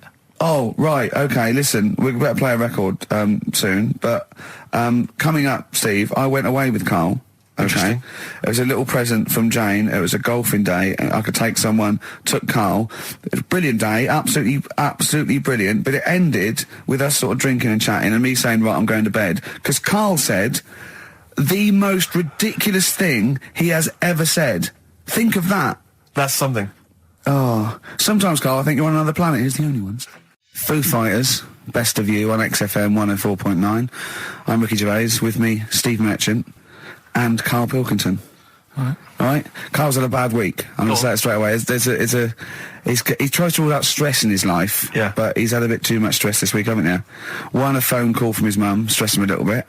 Right. Something he said in a magazine about his auntie. Okay. Came back to haunt him. Auntie Nora? Auntie Nora, yeah. Don't name her. No. Oh, she knows who she is. No. Okay, we won't name her. Right, we just say it's the one who farted for 5 minutes, and as he saw her skirt when he was young, and I found it like a split tennis ball. So it could be any of me aunties. That coming up, and also a bloke in Times Online, Chris Campling, did a review of the show, right, and basically said that Karl Pilkington is a creation of Gervais and Merchant. Well, if only that were the case. He said. He started off saying he liked the show. Yeah. He was excited. Said it was a good show. A lot of the jokes. I'm already questioning his critical faculties. Yeah, exactly. And basically said that we didn't contribute much, or seemingly didn't seem to contribute much, and we couldn't sort of like ad lib or anything. We just laughed at, particularly me, laughed at Karl Pilkington, who was coming up with some quite funny stuff. Yeah. Right? But then he does a twist on it. He goes, but the thing is, we're the puppet masters. He's a created person. We've created the persona Karl Pilkington for our own amusement. Right. He bases this on simply that we talked about... What was it we talked about? The Chinese not aging well, and he heard him talk about that on my DVD. But clearly I say, Karl, remember when you were talking about that? It's a news, or remember in the week, and so he thinks it's all scripted now. Imagine if this show was scripted. I'd be ashamed. Yeah. If this show was scripted, I would send back the BAFTAs for the actual shows we've written, and I would say... I'm having a go at Chris Campling. He's nice about our other work. He likes The Office, and he likes my stand-up and everything, and he likes the show, but he's saying... Because we're not spontaneous, we scripted this and invented Karl. So he's like, we've invented another Gareth. If we had created Karl, I would not have squandered a character that good on this poxy radio station. Absolutely. Also, does he know that we spend about 3 months on half an hour script? So how long does 2 hours of drivel? But the main thing is, as if this could be scripted, it's dreadful. It's shocking. Or maybe this is scripted. Hang on, you've lost me now. Let me just check the script. Maybe Chris Campling does not exist. Maybe I've made him up. I don't know what to believe. See, the name doesn't wash with me. What was his name? Chris Campling. Sounds odd. That's something that I made up, isn't Campling's almost like a joke. It's almost like a gay name, isn't it? Oh, he's a Campling. So I think this is scripted. Yeah. I think I've probably made this whole link up, and Karl is a creation. Campling, that's not a real name. No. I made it up. I should have come up with something better. Yeah. Sorry. Forever Lost. The magic numbers, and the magic number is 104.9. XFM. I'm Ricky Gervais, with me, Steve Merchant and Karl Pilkington. Right, 2 more shows. 2 are off air for don't know how long. Is that 2 more including this one? Yeah, no. 2 more after yeah, no. It's like this is one, and then there's another one. Right, 2 more and that's shows. the last one. There's 2 more shows, yeah. Including this one. Well, starting now. If I'd have said this at the end, it might have been ambiguous, but I've said it at the beginning, there's 2 hours, that's a whole show, right. So there's 2 more shows. 2 more shows including this one? Yes, well, obviously. So 1 more show after it's this only one. 1:05. After this show, 1 more? Yeah, one more, yeah. Next week there's 1 more show, that means 2 altogether. Oh, no, it's only 1 more show. Good night. Okay. Now, it better be a good one, Karl. Have we got Rockbusters? Yeah. To win those prizes? Check. Have we got Monkey News? Check. Is it a real Monkey News, or is it something that's slightly made up that you... What? Always is. Check. Okay. Knob News? Yeah, we've got a bit of knob news, yeah. I'm worried that knob news, because it's only about penises, is a little bit sexist. Have we got any fanny facts? Can we sort that out for next week? I don't want to alienate our female audience. Welcome to Minge London. Good, I'm glad that's that. Well, brilliant. We've got a song with a story? Yeah, doing that. What is it? I don't want to sort of tell you what it is yet, because the song isn't that great. Do you know what I mean? Good. It's not a song that's like an XFM song, but every time I hear it on, say, like Magic or whatever, yeah, I have an argument. 105.4. Yeah, I have an argument with Suzanne that, you know, what I think it's about, and she says, don't be stupid, it's not about that, and I'll say, no, it is. And so we're going to decide who's right. Yeah. Well, I don't know what song you're talking about, and I don't know what the argument is, but Suzanne's right. Definitely. No doubt about it. Yeah, we'll have a listen, but I'm hoping that once people sort of listen to it again with my thoughts, every time Well, this song sums up what people should think of you. It's don't believe a word. All right? That's the sort of links I'm capable of. If that doesn't bag us as Sony, then nothing will. Landed, Mr. Ben Folds. We've landed on XFM 104.9. Ricky Gervais, Steve Merchant, and little Karl Pilkington, and his magical little manky, round, baldy head. He was described as wacky mank in one of the papers this week. Really? Brilliant. Well, remember we were talking about it last week, about he came round to my house, and I popped out my Mr. Johnson, sure, to take a little look at. And his 2 That made daughters. the papers. That made the papers. Wow. What paper? It wasn't front page of the Times. It must have been like the Daily Star or something. Just squeeze Live 8 on the second page. Yeah, so Wacky Mank. Wacky Mank, that's Wacky great. Mank. Wacky Mank. We had an email from someone that reckons they remember you from body popping round Salford way. Yeah, Eccles Precinct, apparently. You know that, don't you? I wasn't doing it round there, though. What do you mean? I was round Stretford. Arndale. And what were you doing? What sort of body popping was it? Just a bit of everything. Caterpillar. Bit of moonwalking. Do you have a little piece of line you used to carry around? Well, mates had that. Right, you didn't borrowed theirs. Borrowed theirs. Were you any good? But you weren't breakdancing, were you? You weren't spinning on your head and stuff. You were more body popping. Well, I hope he wasn't spinning on his head, because, you know, that can sort of give you little brain damage and things. Well, it can give you brain damage. Also, it can wear your head down, and also makes your head perfectly round. Yeah. Because the gravity is pulling on. But if you keep on doing it, obviously it's going to wear your hair out, yeah. So you become sort of like a... Stupid, bald, and roundy-headed. Yeah. So I very much doubt that you did do any of that. Did you, Karl? Didn't do any of that. Well... So you're shooting off in a minute, aren't you? Well, yes, because we were trying to make poverty history, Karl. Yeah. People are making poverty history all over the place. They're putting on a wristband, and it seems to be working, because I haven't been poor for ages. I haven't been poor. And Alex had a stop bullying. Alex was wearing a stop bullying wristband, and as he himself said, he seems to have sorted that out. You haven't been bullied for I haven't ages? been bullied for years. So wristbands work. I saw one in a shop window the other day which said, stop child abuse. And I bought one, obviously, because... a lot of people say, you know, does it make a difference? But it was only £1, and I'd only spent it on kiddie porn. So, you know, I think I've made a little difference there, in a small way. On a serious note, though, I like the idea that child abuse. If you're a paedophile and you're walking along the street in your Mac, right? You got a puppy in one hand, a bag of sweets in the other, and you see this wristband, and you go, "Oh, stop it! Oh, okay then. Yeah, I hadn't thought before. That's what I think. Okay, fair enough. Yeah, I won't be doing that again. Yeah, he was hanging around in Topshop for unsavoury reasons. You saw them in there for only £1. Carl, we haven't got long, have we? We've got an hour and a half because we've got to shoot off. I've got to shoot off down to Live 8 and introduce Rem. So we got a lot to pack in. We got the Rockbusters, and then we give away. I just saw those. I'll finish the sentence in a minute. I look forward to it. I'm getting excited. Yeah. I'm getting excited. So we got so much to pack in. Yeah. I haven't got time to finish all mine. So listen, right? You know the things we're giving away. The signed little Homer. The Nigel Tufnell thing and the Flanimals, right? It looks brilliant. They've done a brilliant job, the people here at XFM. So take back all you were saying about them, Carl. And also we should say as well, you've still got a chance to win that, because if you get today's Rockbusters, you go straight into the hat for the big draw, so you've still got a chance to win all those top prizes. Play a record. Bit of monkeys.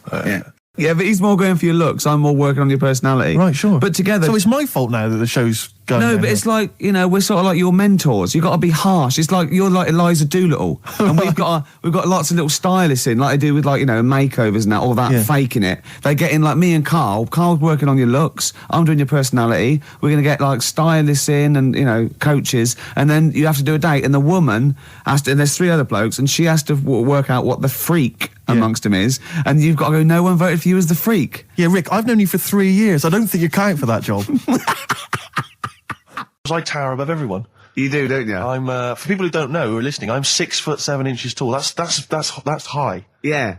That's and for people who've never seen him, he doesn't hold it well. It's not like he's a sort of handsome athlete, is it, Karl? He's a bit of a, what would you call him? Karl, don't answer. No. Don't get drawn into that. You know the game he's playing. No.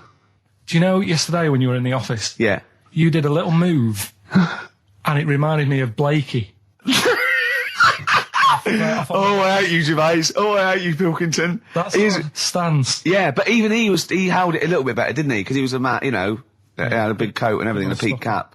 But, yeah. I can't believe you. Like, I've not suffered enough from being freakishly tall. Now, two of my best buddies live on radio are just... It's not just the height, though, is it?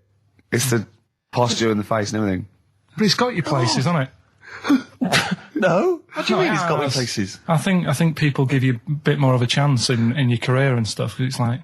What, yeah, stacking shelves? Because I can reach to a high level.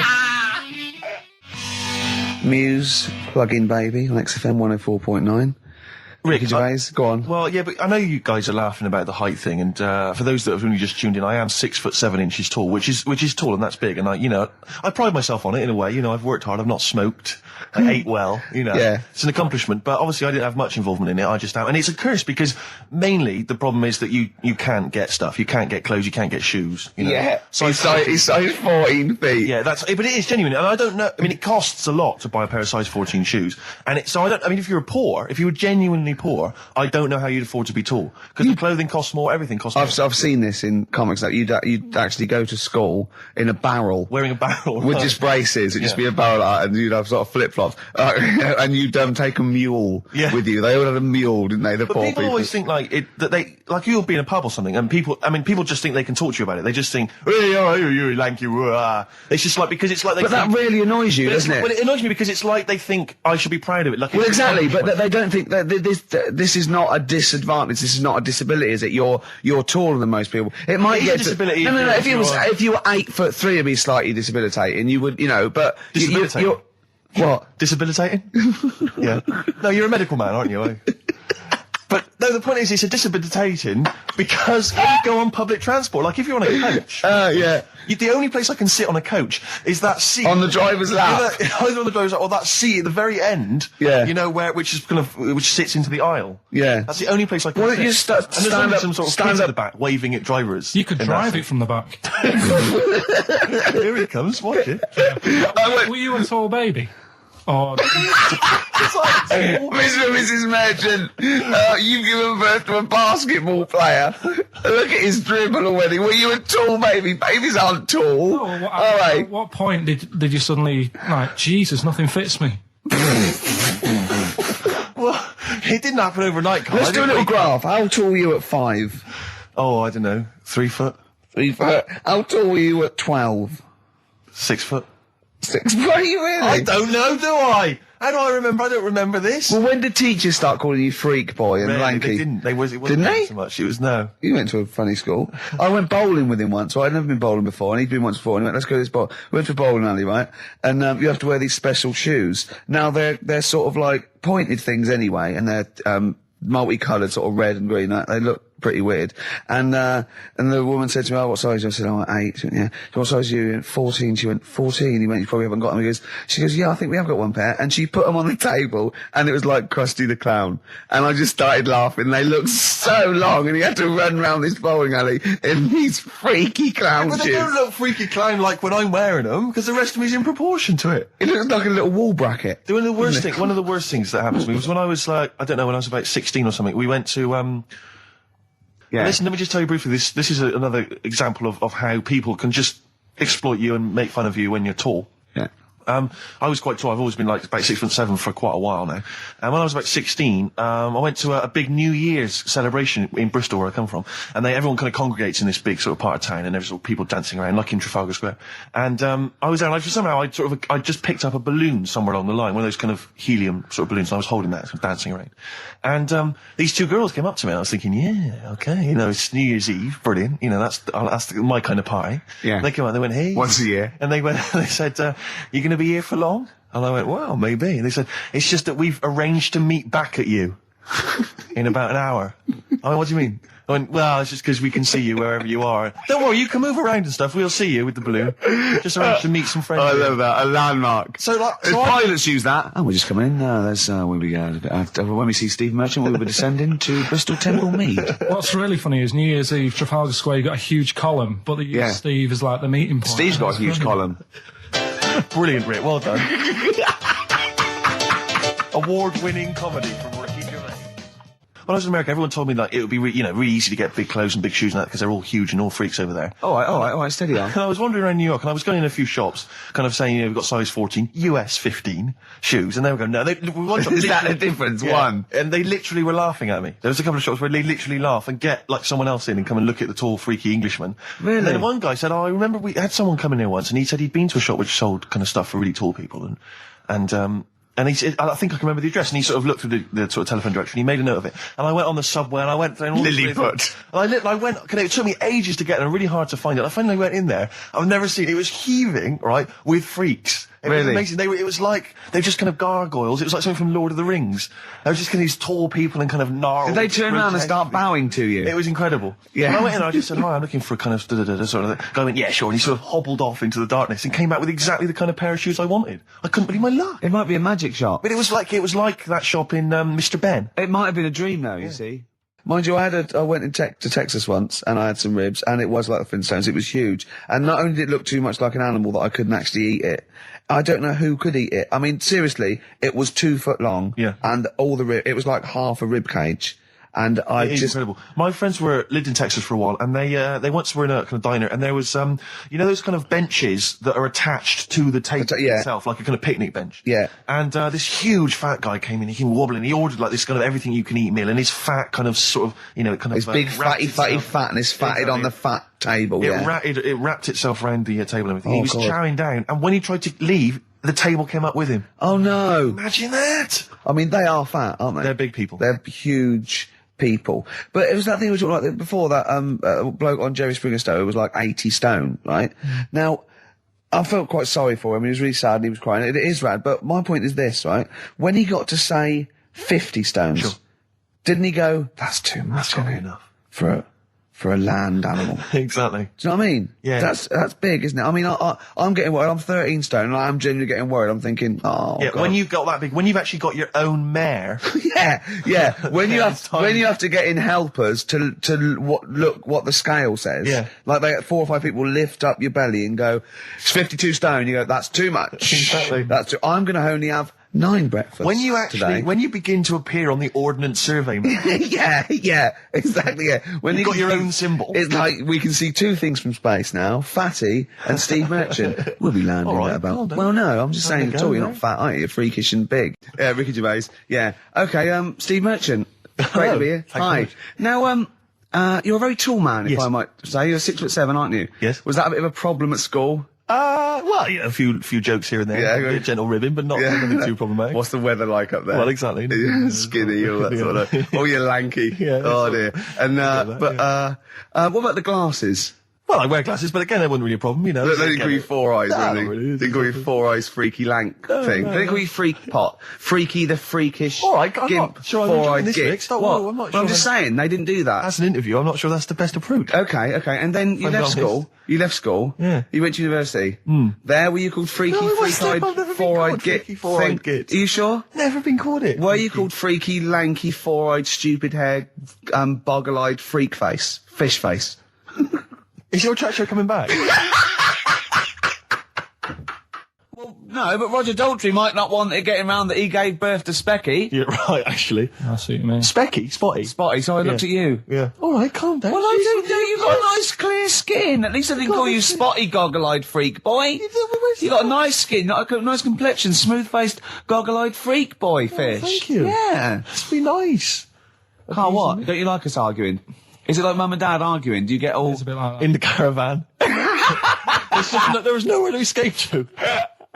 As you know, me and Steve aren't worried about being part of a trend or you know, being trendy or jumping on about it. Steve particularly doesn't worry about, like, looking good or, Well, you know... No, I'm saying, no, as a compliment, he doesn't worry about walking along like that or, you know... Well, I'm looking good. No. But I'm saying you don't mind the insults freak boy or goggle eye or... Swore off a duck's back, mate. Do you know what I mean? Or a new phrase that's been coined because of Steve's face, water off a frog's back. Who's saying that? Just a lot of your... A lot of friends and that. But I mean... My friends? Yeah, a lot of the people... Can you name names or...? I can't really... Make promises, you can't. I can't wanna really... glass anyone up? I think it's the Kaggle. Looks good. It does look It's good. waterproof, Rick, and it's also stylish. I wear nothing underneath. So it's tight to the skin. It gets sticky in bad weather. Is that why you sort of It's rustle? sexy. But what's all the... Is there abuse? What's this? No, they just say... Well, I'm gonna, again, we were talking earlier about, you know, you not caring about being like a geek or a freak or not trendy. No, I'm just saying. I am trendy, I am. And I know, yeah. Anyway, Steve, over to you. I just was wondering, because I've had an exciting week, relatively speaking, Rick, because instead of just spending it all with you, sat in a little room, as is our way, I've been doing some acting this week, as you know. I know. And I don't normally act, but I, basically, there's some people at the BBC who are making a comedy pilot, kind of comedy TV show. And, you know, and I auditioned for it, and the role was to play a sort of freaky-looking, sort of lanky geek, you know. And I don't want to say... How did you beat off? I don't want to sound arrogant, Rick, but they gave me the job on the spot. You know, so it was like, you know, obviously, because I'm not a bad actor, I'm not as good as Rick, but I'm, you know... What is it? I play a really tall guy, like a sort of... That's the part though, isn't it? About, you've got to be... I'm a character who's 6'7" tall, and I'm trying to win the world's tallest man. That's it, yeah. But there's always a man that beats me every year because he's slightly taller. But this year, I think for some reason, because I've been training, I can beat him. That's the conceit. And Sally Phillips, I don't know if you know Sally Phillips, she's a very good comedy writer and actress, and she's written it. So it was good fun, and so we went down there, and it was good and everything. It was, you know, a little trailer and everything. It was like the proper deal. It was really good. And the problem was yesterday, I had to dance. One of the sequences had me dancing. Now, as you know, I think I'm a pretty groovy dancer. I'm a bit of a mover. Yeah. And I have to tell you this, Rick. Do you have anyone's eye out with your elbow? I have come to some serious realizations about my dancing. Really? I was moving around like a shire horse dancing. What was that illness years ago? Right, there was a couple of lads at our school. Oh, yeah. Had really big heads. Right. And webbed fingers. And webbed fingers? And... Sorry, wait. Were that... Hold on, did you find him in a pond? Did they used to be little tadpoles? No, Carl, you're not confusing your past with an old episode of Doctor Who, are you? What were they called, these two? I didn't mix with them. It was just like... Of course not. There was nobody thought anything of it at school. No, like, sure. Used to it. Yeah, it's the North. There goes the creature from the Black Lagoon again. yeah. He's late. Brilliant at trigonometry. He's late for double maths. Yeah. But, I didn't think anything of it. What is it called? What is the disease called where two fellas... Are they... Not even related. Rubbish. Not related. Were you near a nuclear power station when you were growing up? Yeah. You weren't really? Yeah. Oh, this explains so much. This has got a bit I don't heavy. think that's it. Hey, talking of enormous heads, you were at the Pop Idol final, weren't you, Rick? You went down there just because obviously Rick's a huge fan of Pop Idol. He wanted to be there. He wanted to give his support. Quite seriously, there was no irony there. He genuinely is a fan of it. And he was. You sort of had photos taken with various people. Yeah, of course. Because you were a bit drunk and you wanted to have a memento of it. And it's obviously a picture of you with Fat Man Rick Waller. Yeah. But the best one is a picture of Ricky and his girlfriend with Dr. Fox, whose head is twice the size of any other head. It's quite remarkable. I don't know how they make it. He's a lovely bloke, and it was really nice to meet him and everything. But he looks like an immaculate tan, and he's always happy, and he's, you know, he's. It looks really on the picture. It looks like someone you might see in a carnival who's built a huge papier-mâché head, and we're like Frank Sidebottom, just sort of walking on the road. It's just incredible. Dr. Fox didn't used to go to your school, did he? He used to hang around with a mate. They were great swimmers. They were brilliant swimmers. Oh God. There was 3 of them who all hung together, and they seemed to hang around like the older kids, the ones who looked like men. Do you know what I mean? What did you look like then? Well, it's just that I had youthful sort of looks, whereas like the older ones had like beards and stuff. It's the gang of boys in the 5th form with beards. Were they smoking pipes? Come over here, me filly. Oh, Debbie Carr, come over here, you little beauty. No, but she was like... I love that. They were hanging around with beards. There's the big boys. Oh, fishing. That's lovely beards. What do you I mean? just see a whole row of George Bernard Shaws. Brilliant. How do you do in history, boy? Think got any? You're an idiot. Oh. They were like, you know, I'd be there sort of playing punching people in the arm. That's a great game. Oh, I love that, punch people in the arm. Is that part of the Olympics now? it's I think it was exhibition this year. Right. But it's going to be a pro next year. It's going to be the Winter Olympics because you've got to do it in just a cap sleeve shirt in winter. So you're playing that? She, but whilst she didn't appreciate that. She used to go, ow! No, I always think whilst I was doing that, they were like the Charlie's Angels and they'd be sorting out a mission somewhere. Because they were really like, there was something about them that you thought, you know, they're special. They were private detectives. What do they work for a man they never see? Okay, here's a name I'm interested in because, let me just tell you the name first. Adam Clifton. Oh. Go on, what are your thoughts on Clifton? He was one of them kids, he was alright, but he had that thing when, if you didn't have enough milk, he had like, wrinkly hands and... like white bits in his nails. Oh, because he didn't have enough milk. Yeah. So therefore, you didn't like him because you didn't get enough milk. This is not to be confused with the 2 people with the big heads and the webbed feet, is it? Webbed hands. Well, this was interesting. They weren't related. They must have been somewhere along the evolutionary sort of trail. Do you know what I mean? They must have come from the same sort of stock. But you wouldn't have liked him. It's just one of them people. He was all right, but before you say any more, on Friends United, you can leave a little message which explains what you've been doing and what your life's like now. And most people leave maybe 2 paragraphs. Yeah. Adam, I've printed it off. He seems to have printed. I think there's about 6 pages here of stuff. He keeps updating it, and he just basically lists his memories about everyone. Okay, at the school and what he thinks of everyone. And he says, I often see Simon. He's doing all right for himself. Self-employed illustrator. Mark Cooper. Karl Pilkington. Right. And your name comes up. Now, I don't know if you've told us this story. I think you may have done, but I can't remember the facts about it. It just says Karl Pilkington with his pet bird. Was it a magpie? I can't remember. He brought it to school to show everyone and it flew away. Oh, God. Oh, no, they do that, don't they? You show them what was the story there, You give them seed and they just leave. What do you mean? Well, this sounds like Kez. Well, that's it. I was a big fan of Kez. And it was the time our dog had just died. Yeah. So I didn't have any pets and the cats were always getting run over. Yeah. And so we didn't want any more pets. Yeah. But there was a magpie that used to fly about on the estate and I managed to sort of tame it. And in the end... With a chair and a whip? What do you mean you tamed it? Well, just used to sort of hang around it and talk. But how did you get hold of it? Did you catch it? Well, eventually, yeah, it used to just come to me. And the annoying thing was, it got to a point when I wish I hadn't bothered. Because it used to pop me bike tyres.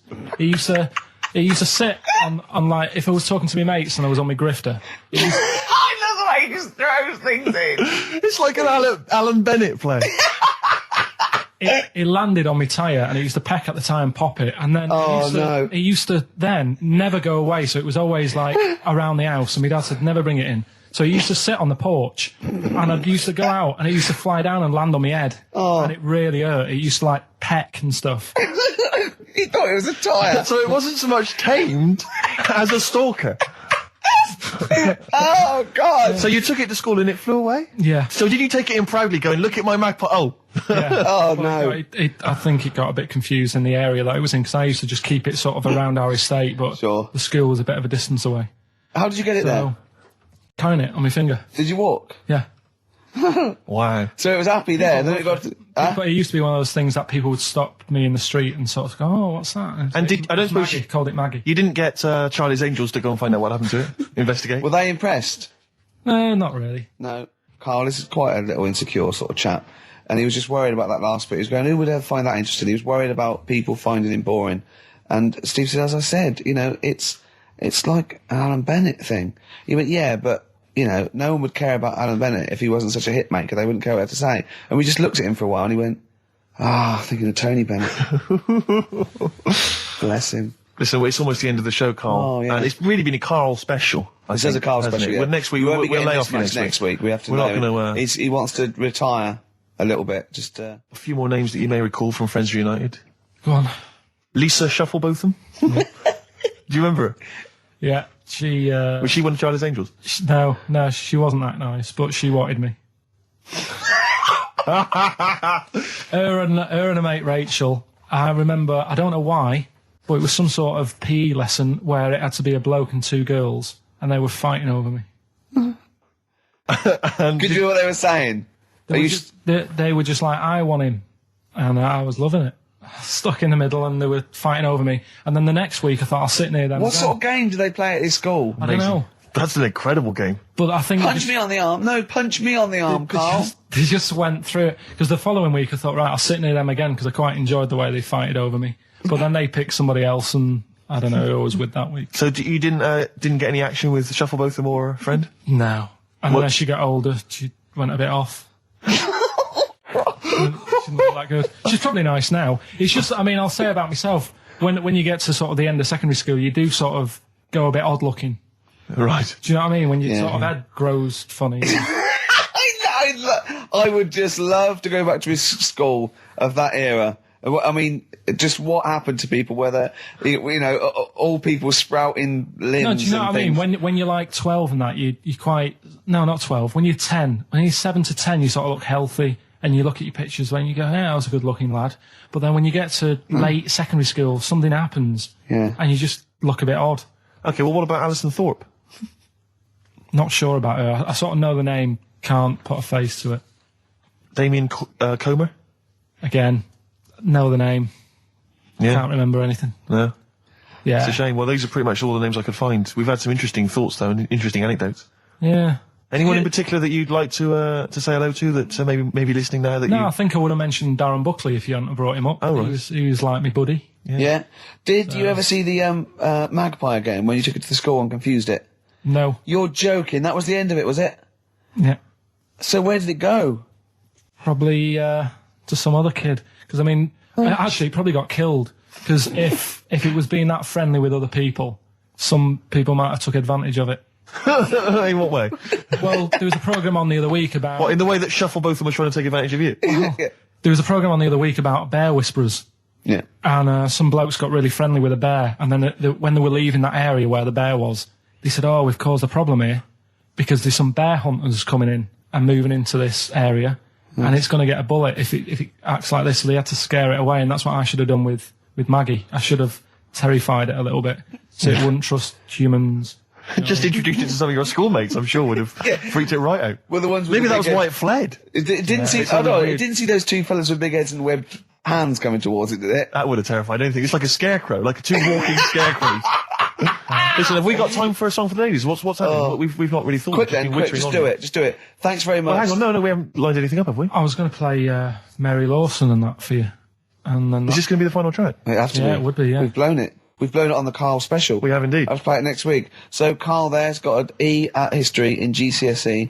Any history teachers, anyone who can help Karl out, I think we should try and register him and take it this June. So what's your homework for this week? You've got to read about Che Guevara, haven't you? Yeah. The revolutionary leader. Yeah. Okay. Do you know anything about him at all? Have you got any basis? I just know that if you want to use his face on your business, it costs a lot of money. Do you know, like, if McDonald's wanted to have him as, like, instead of Ronald McDonald. How does he do it?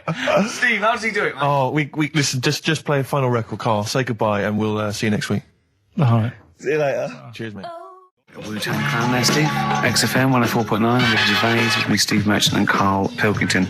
Now, I just remember something else Karl's in the week. I know it's forbidden to talk to him, but I'll tell you this. He was very excited about the Friends reunited. He was a bit nervous at first, wasn't he, last week? But he was really getting into it.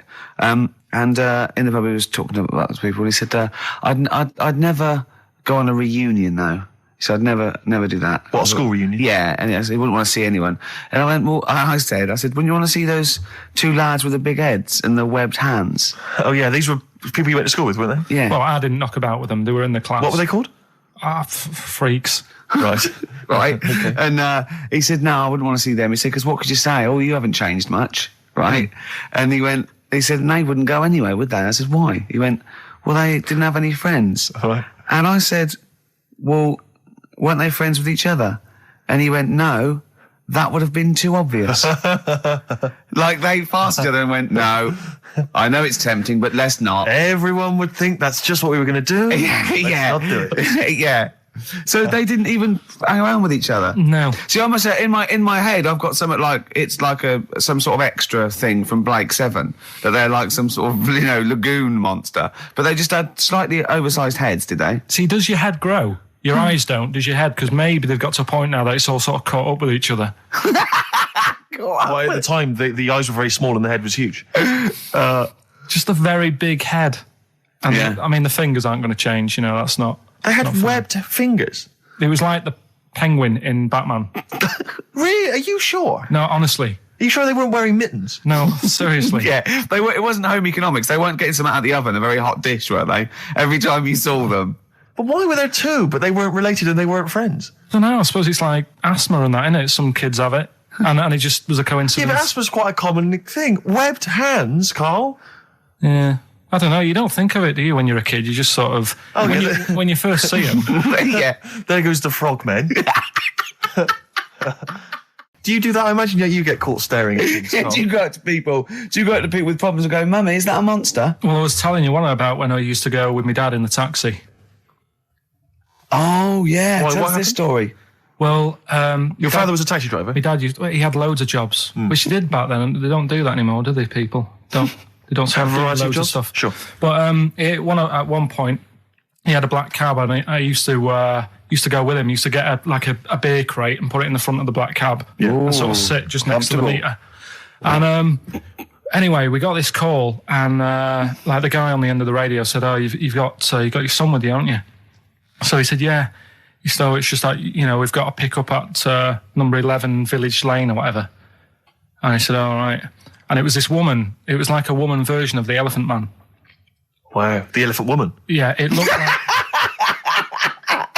it was really strange because I was in the front of the cab, and when you're a kid, if something looks odd, you're a bit scared of it, aren't you? Yeah. And my dad was like, look, be all right. And we're driving towards her. Look, don't worry, son, I've got loads of buns. And just to I'll just throw one down the street if it's right after it. You're being mean, right? How old were you, 18? No, I was about 12 or something like that, 11, 12. And as we got closer to her, it looked like she was holding like a bag of spuds on her shoulder. For a snack. Right. And her head was all a bit mangled and messy and that. And my dad said, whatever you do, don't stare at her face. Yeah. And she got in the back. Because you turned into stone. Well, she got in the back, and I had like the mirror, the driver's mirror thing, and sort of having a look, trying to work out. And he said, don't stare at her face. I couldn't work out where her face was. It was that weird. Oh, God. So I'm not sure you're from Manchester. I think you're from like Narnia or something. Yeah, you got frog boys walking around. The Lord of the Rings. That got like the claws of a lobster and the head of a toad. Yeah. And you got women getting in with spuds for heads. I mean, what is this? This is not the place you grew up. This is mad. Oh, you can't believe it in London, can you? You come down and go, look, symmetry.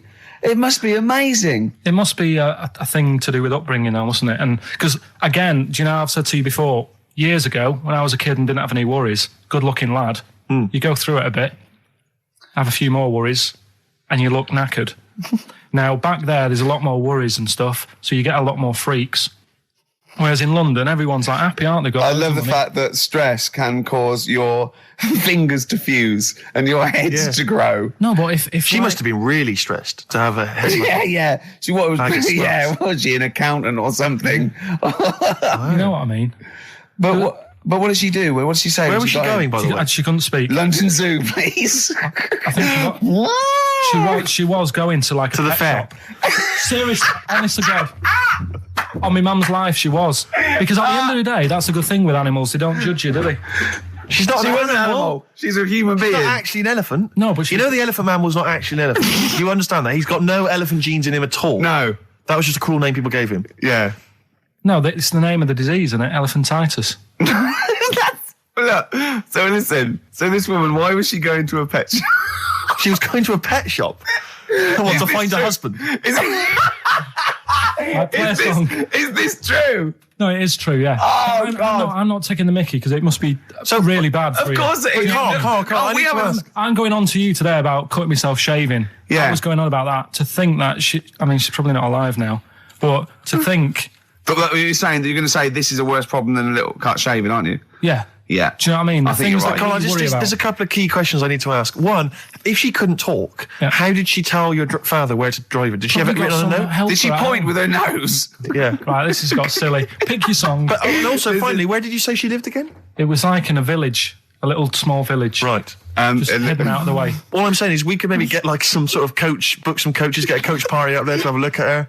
Take some photos. And now you can make some lemonade. The offspring of a woman and some spuds. Yeah. Please enter at your peril. Should it give me a shiny shilling?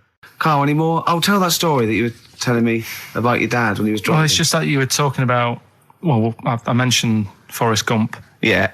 And the Forrest Gump types. When my dad was when he was a taxi driver. Yeah. You used to have to. Sort of do your bit for the local area. Oh God! By taking the Forrest Gump people to Blackpool. Yeah, is that what they're called now? The Forrest Gump people? Is that what the organisations that support them ask for them to be referred to? A minibus with life is a box of chocolates.com. Well, Forrest Gump types. It must be. So you work with these people. The people with learning difficulties. And they used to get 5. Coming home must have been a busman's holiday.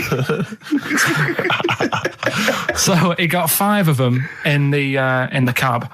Yeah. And they had to go to Blackpool, and 4 of them were really good, behaving themselves, didn't mess about, weren't fighting and stuff. But there was one who was just causing loads of trouble, and they couldn't control him. Oh, and what you've got to be able to do with people like that, you don't want them to get stressed out because it's not good for them. It stresses them out, and you could end up with a bit. Thanks, Dr. Karl. You could end up with a bit of a riot on your hands. So he thought, I'll nip this one in the bud right now. And he pulled up just on the outskirts of Blackpool, and he took the one out that was causing problems and put it in a wheelie bin. Oh, no. Oh, I'm sorry. I apologise. He did what? Oh, he did it for the good of the others. He put it in a wheelie bin. He was having a good time. He thought it was one of the rides. Can you stop saying it? Him. Yeah. He was having a good time, and once he calmed down, my dad went back and picked him up, and he was fine. He had a good time. He left him in there the whole time the others were in Blackpool? No, he left him there, not the whole day, probably about an hour and a half. In a wheelie bin? In a wheelie bin. Why couldn't he get out? Because, his arms were trapped on the thing. One of those... He tied him up? No, do you know, because he was a big fella, and he managed to get him in so his arms were down the side like that, so he was a bit trapped. Wasn't he screaming and crying and stuff? He was making a bit of noise, but do you know what I mean? What you feel served him right? Well, but anyway, I didn't really want to talk about it. You just brought it up because of Forrest Gump. Did his family know about this? Is this the first time they'd have heard about this? He didn't get asked to do it again. Sure. Now, you went to school with a number of different interesting people, some of whom were freaks. I understand had big heads and webbed toes. Is that right? And yet they were not related to each other, and they weren't friends with each other. Why weren't they friends with each other? Because that'd be obvious. Did they wear shoes, or did they walk around in their webbed? Were they good at swimming? I don't know. I don't think they ever went swimming. Did they ever talk? Did they ever look over at each other and think, "Yeah, we should hang out more"? I told you something in the week as well. There was another lad at school had a pigeon chest. He had a what? Can we come back to this? He had a pigeon chest. I think we should play a record, Karl, because I think we've hooked them now. Yeah. I think there's no one switching off now, Rick. No, play a record. We were talking about something before. The freaks used to go. You had people with big heads, two web feet, didn't hang around each other. That would be too obvious. You had a fella with a pigeon chest. Yeah, what's the story with the pigeon chest? Don't know how it happened. It was like it looked like somebody sort of hit him on the back with a big hammer, and it had come out at the front. Yeah, and I've never seen it since. Could that have been the answer? What? Why he had it? Why had it? Possibly, I suppose, in your neck of the woods. Yeah, don't know. Never asked him. It's just come back to haunt you, has it? The pigeon chest? No, it's just that when you mentioned about kids at school, I forgot all about him. You're talking about the kids with the web feet and the big heads. Yeah, and I forgot about the little old the pigeon chest pigeon boy. Yeah, pigeon. Yeah. I've had an email from Andrew Forrest, who has just simply entitled it Karl Pilkington. Oh, Karl Pilkington. What do you think of that? That's got to be your new name from now on. I had a mate who used to use it. What, used to call you that? Yeah. Was that your nickname at school, Pilkington? No, it's not my nickname. It is now. No, it's not. It is now. Pilkington. Pilkington. Oi, Pilkington. Oi, Pilkington.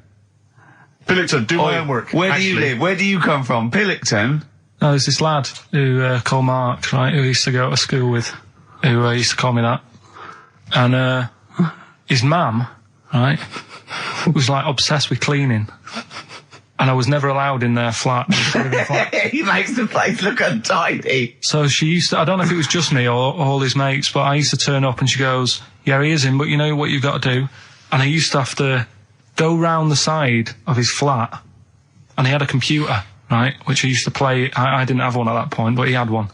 And I used to have to go round the side of the flat and stand at his bedroom window with his window open, and I'd be sort of leaning in playing the game. You are joking. I'm not. His mum. You had the weirdest upbringing I've ever heard. The things you were willing to do. It's the strangest. What is this town like? No, I stopped going. Was there always music? Right? There's the horse in the house there. Oh, look at these two kids with big heads and webbed feet. All right, Ronnie. All right, Reggie. What was it like? She was obsessed. It is like you've grown up in a cartoon made for children. Yeah. No, his mum was really obsessed with cleaning. Can I play through his window? I used to. Mrs. Ramsbottom, can I play through Mark's window? Aye, you know what you have to do. She used to be up till about 3 in the morning. Pilkington again? Have you washed your hands? Well, up till 3 in the morning, washing. She used to be up doing the tiles in the kitchen. Washing until 3 in the morning? It's at 3 in the morning. And for ages and ages, that saying that out on the tiles, I used to think that came from, like, his mum. Because she was out, like, cleaning them late. So, till I was about 13, I thought that saying, out late, on the tiles. Yeah. Was... And now you're not confused by anything. Well... There's no misunderstandings in your life now, is there? So he was allowed to walk in and out of the house, was he? No, he was alright, and he used to come round to ours a lot, and my mum used to get these pies from Hagenbach's, right? So... I don't know what that is. It's at that bakery where they used to chuck the cakes out the back, I'll tell you about. Yeah. And you ate six? He loved it, but I could never go round to theirs, or if I did, it was like, well, yeah, he is in, and I'd go, alright, and then I'd walk round the side of the flat. Stand outside. Why did you ever knock at the door? Why don't you just go around and knock on the window? Just to check he's in, because he wasn't always in his room. If he was in the lounge, he'd have to go to his bedroom, and then that's to meet you. This is the strangest. And you'd play a computer game through the window. You say it was a flat. It wasn't like a 5th story one, and you had to get in one of those kind of cleaning contraptions and like winch your way up. I love the idea of that. So, oh, Pilkington. Go on. Women wearing trousers and that, right? On the estate that I grew up in, on right, there was a woman about 4 houses down, right, rough. She's the one. She was, or the estate? She was, right. Yeah. She's the one whose kid took a horse into her house. Yes. Right. Now, we won't go over that again. No. If you're a new listener, I think we covered. I think they get That's the all idea. You need to know. Right. Yeah. Now, she used to wear leggings. Yeah. No, they're a bad idea. They are a terrible idea. I agree with you there, Karl. If you're a lady of what the colour? normo persuasion... Were they pink? No, they were sort of black, but with all bits on them. Oh, right. You know what I mean? What, toast and just horse droppings? Yeah, go on, yeah. And she used to... she's quite a big woman. Sure. Pauline Quirk, I think you described her as. Look like a light bulb. It is those kind of women that are attracted to leggings. Yeah, I know, yeah. They are drawn to them like a moth. Yeah. She used to wear them, and that's what I remember when I read this piece. She used to work on one of those sex line things. Right. She used to do that. But what, was she an engineer? The weird thing with her was, she had big eyelids. Right. Go on. That were too big, and this is what I was thinking. What do you mean she had big eyelids? How big do eyelids have to be for you to go, they're big eyelids? What was she shoplifting with them? Would she come out of Dixon's with, like, radio stored in them? What do you mean she had big eyelids? It was another one of them popular things around our way, do you know? Like, what do you mean popular things? They didn't go, oh, I'll tell you what, they're all the rage. Can I get some big eyelids, please? No, it was just like one of them things that people suffered with. Just big eyelids. They could hardly open their eyes. What do you mean? What do you mean? That's one of them popular things around where I grew up. People had big eyelids. They could hardly open their eyes. What does that mean? What sort of freak town were you born in? You had webbed feet people with big heads. You got women with big eyelids. What does big eyelids mean? Are you confusing her with the horse? Yeah. Did she have hooves? Look, what? Just too much skin. It was like the neck of a chicken. But on the eyes. What's your point? Anyway, so there's this big eyelided woman with the leggings. And that's what I'm saying to you there. That's when I read that story with people with trousers. Yeah. I went from that. Yeah. To a woman who used to have big eyelids. I still know the point. But then, and also the other bloke who had the eyelid problem was a mate of mine. Right. Yeah. His dad had it, and same problem, massive eyelids. I don't know what that means. I don't know what that means. I used to say to my mum, I'm going round to Dave's house. Yeah. And, or Drew say, Pig, as you call it. That's alright, but make sure his dad doesn't take you out in the car. Because he could hardly... he could hardly see. He had to have his head... He had to tilt his head back to keep his eyes open. Sure! Did he have a couple of matches with him at all times? What a load of gobbledygook. This began as educating Ricky. I know, so it's like he was people with eyelids. But it's like you're supposed to make that leap as well. Yeah. If I mentioned the trousers, Ricky will probably be thinking about people with big eyelids and women wearing leggings. Play a record, Karl. Got nonsense. Adverts.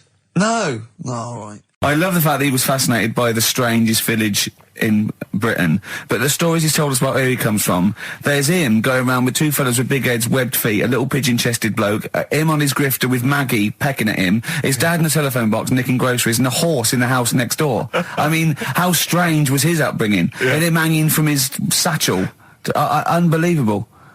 There's another woman who I remembered. Actually, I'll tell you later. Go on, what? I'll tell you later about another woman who I remembered. Give us a teaser. It's just a woman who rode around on a three-wheeled bike with her husband in a basket. Right, I'll tell you that. Yeah. Right, and the final you don't get clip. teasers like that on the other radio That's a hell of a funeral service. Right, listen. Right, tell us about this woman. Well, it was just because you were saying about the, our living. We are broadcasting now, aren't we? This is actually going out. This is live. This isn't us sort of like... Yeah, but you were just talking about how I lived in an odd village. Yeah. With kids with big heads and all that, right? And what I wanted to do... What is that again? There's two kids with big heads. Yeah, they just had sort of big heads and webbed hands and that. They went to my school. And when I spoke to my dad the other day, because I'm going to see my mum and dad tomorrow. Oh, yeah. So I said, have we got any school photographs with the big-headed kids in?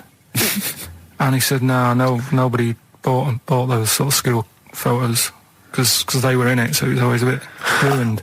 So I said, well... No, he said sales were, because he obviously talked to other dads and stuff like that, and he just said, no one bought them. But anyway, so... I would love them. Yeah. That's why I'd buy them. Yeah, but I wouldn't stand out, would I? If it's on the mantelpiece. Yeah, well...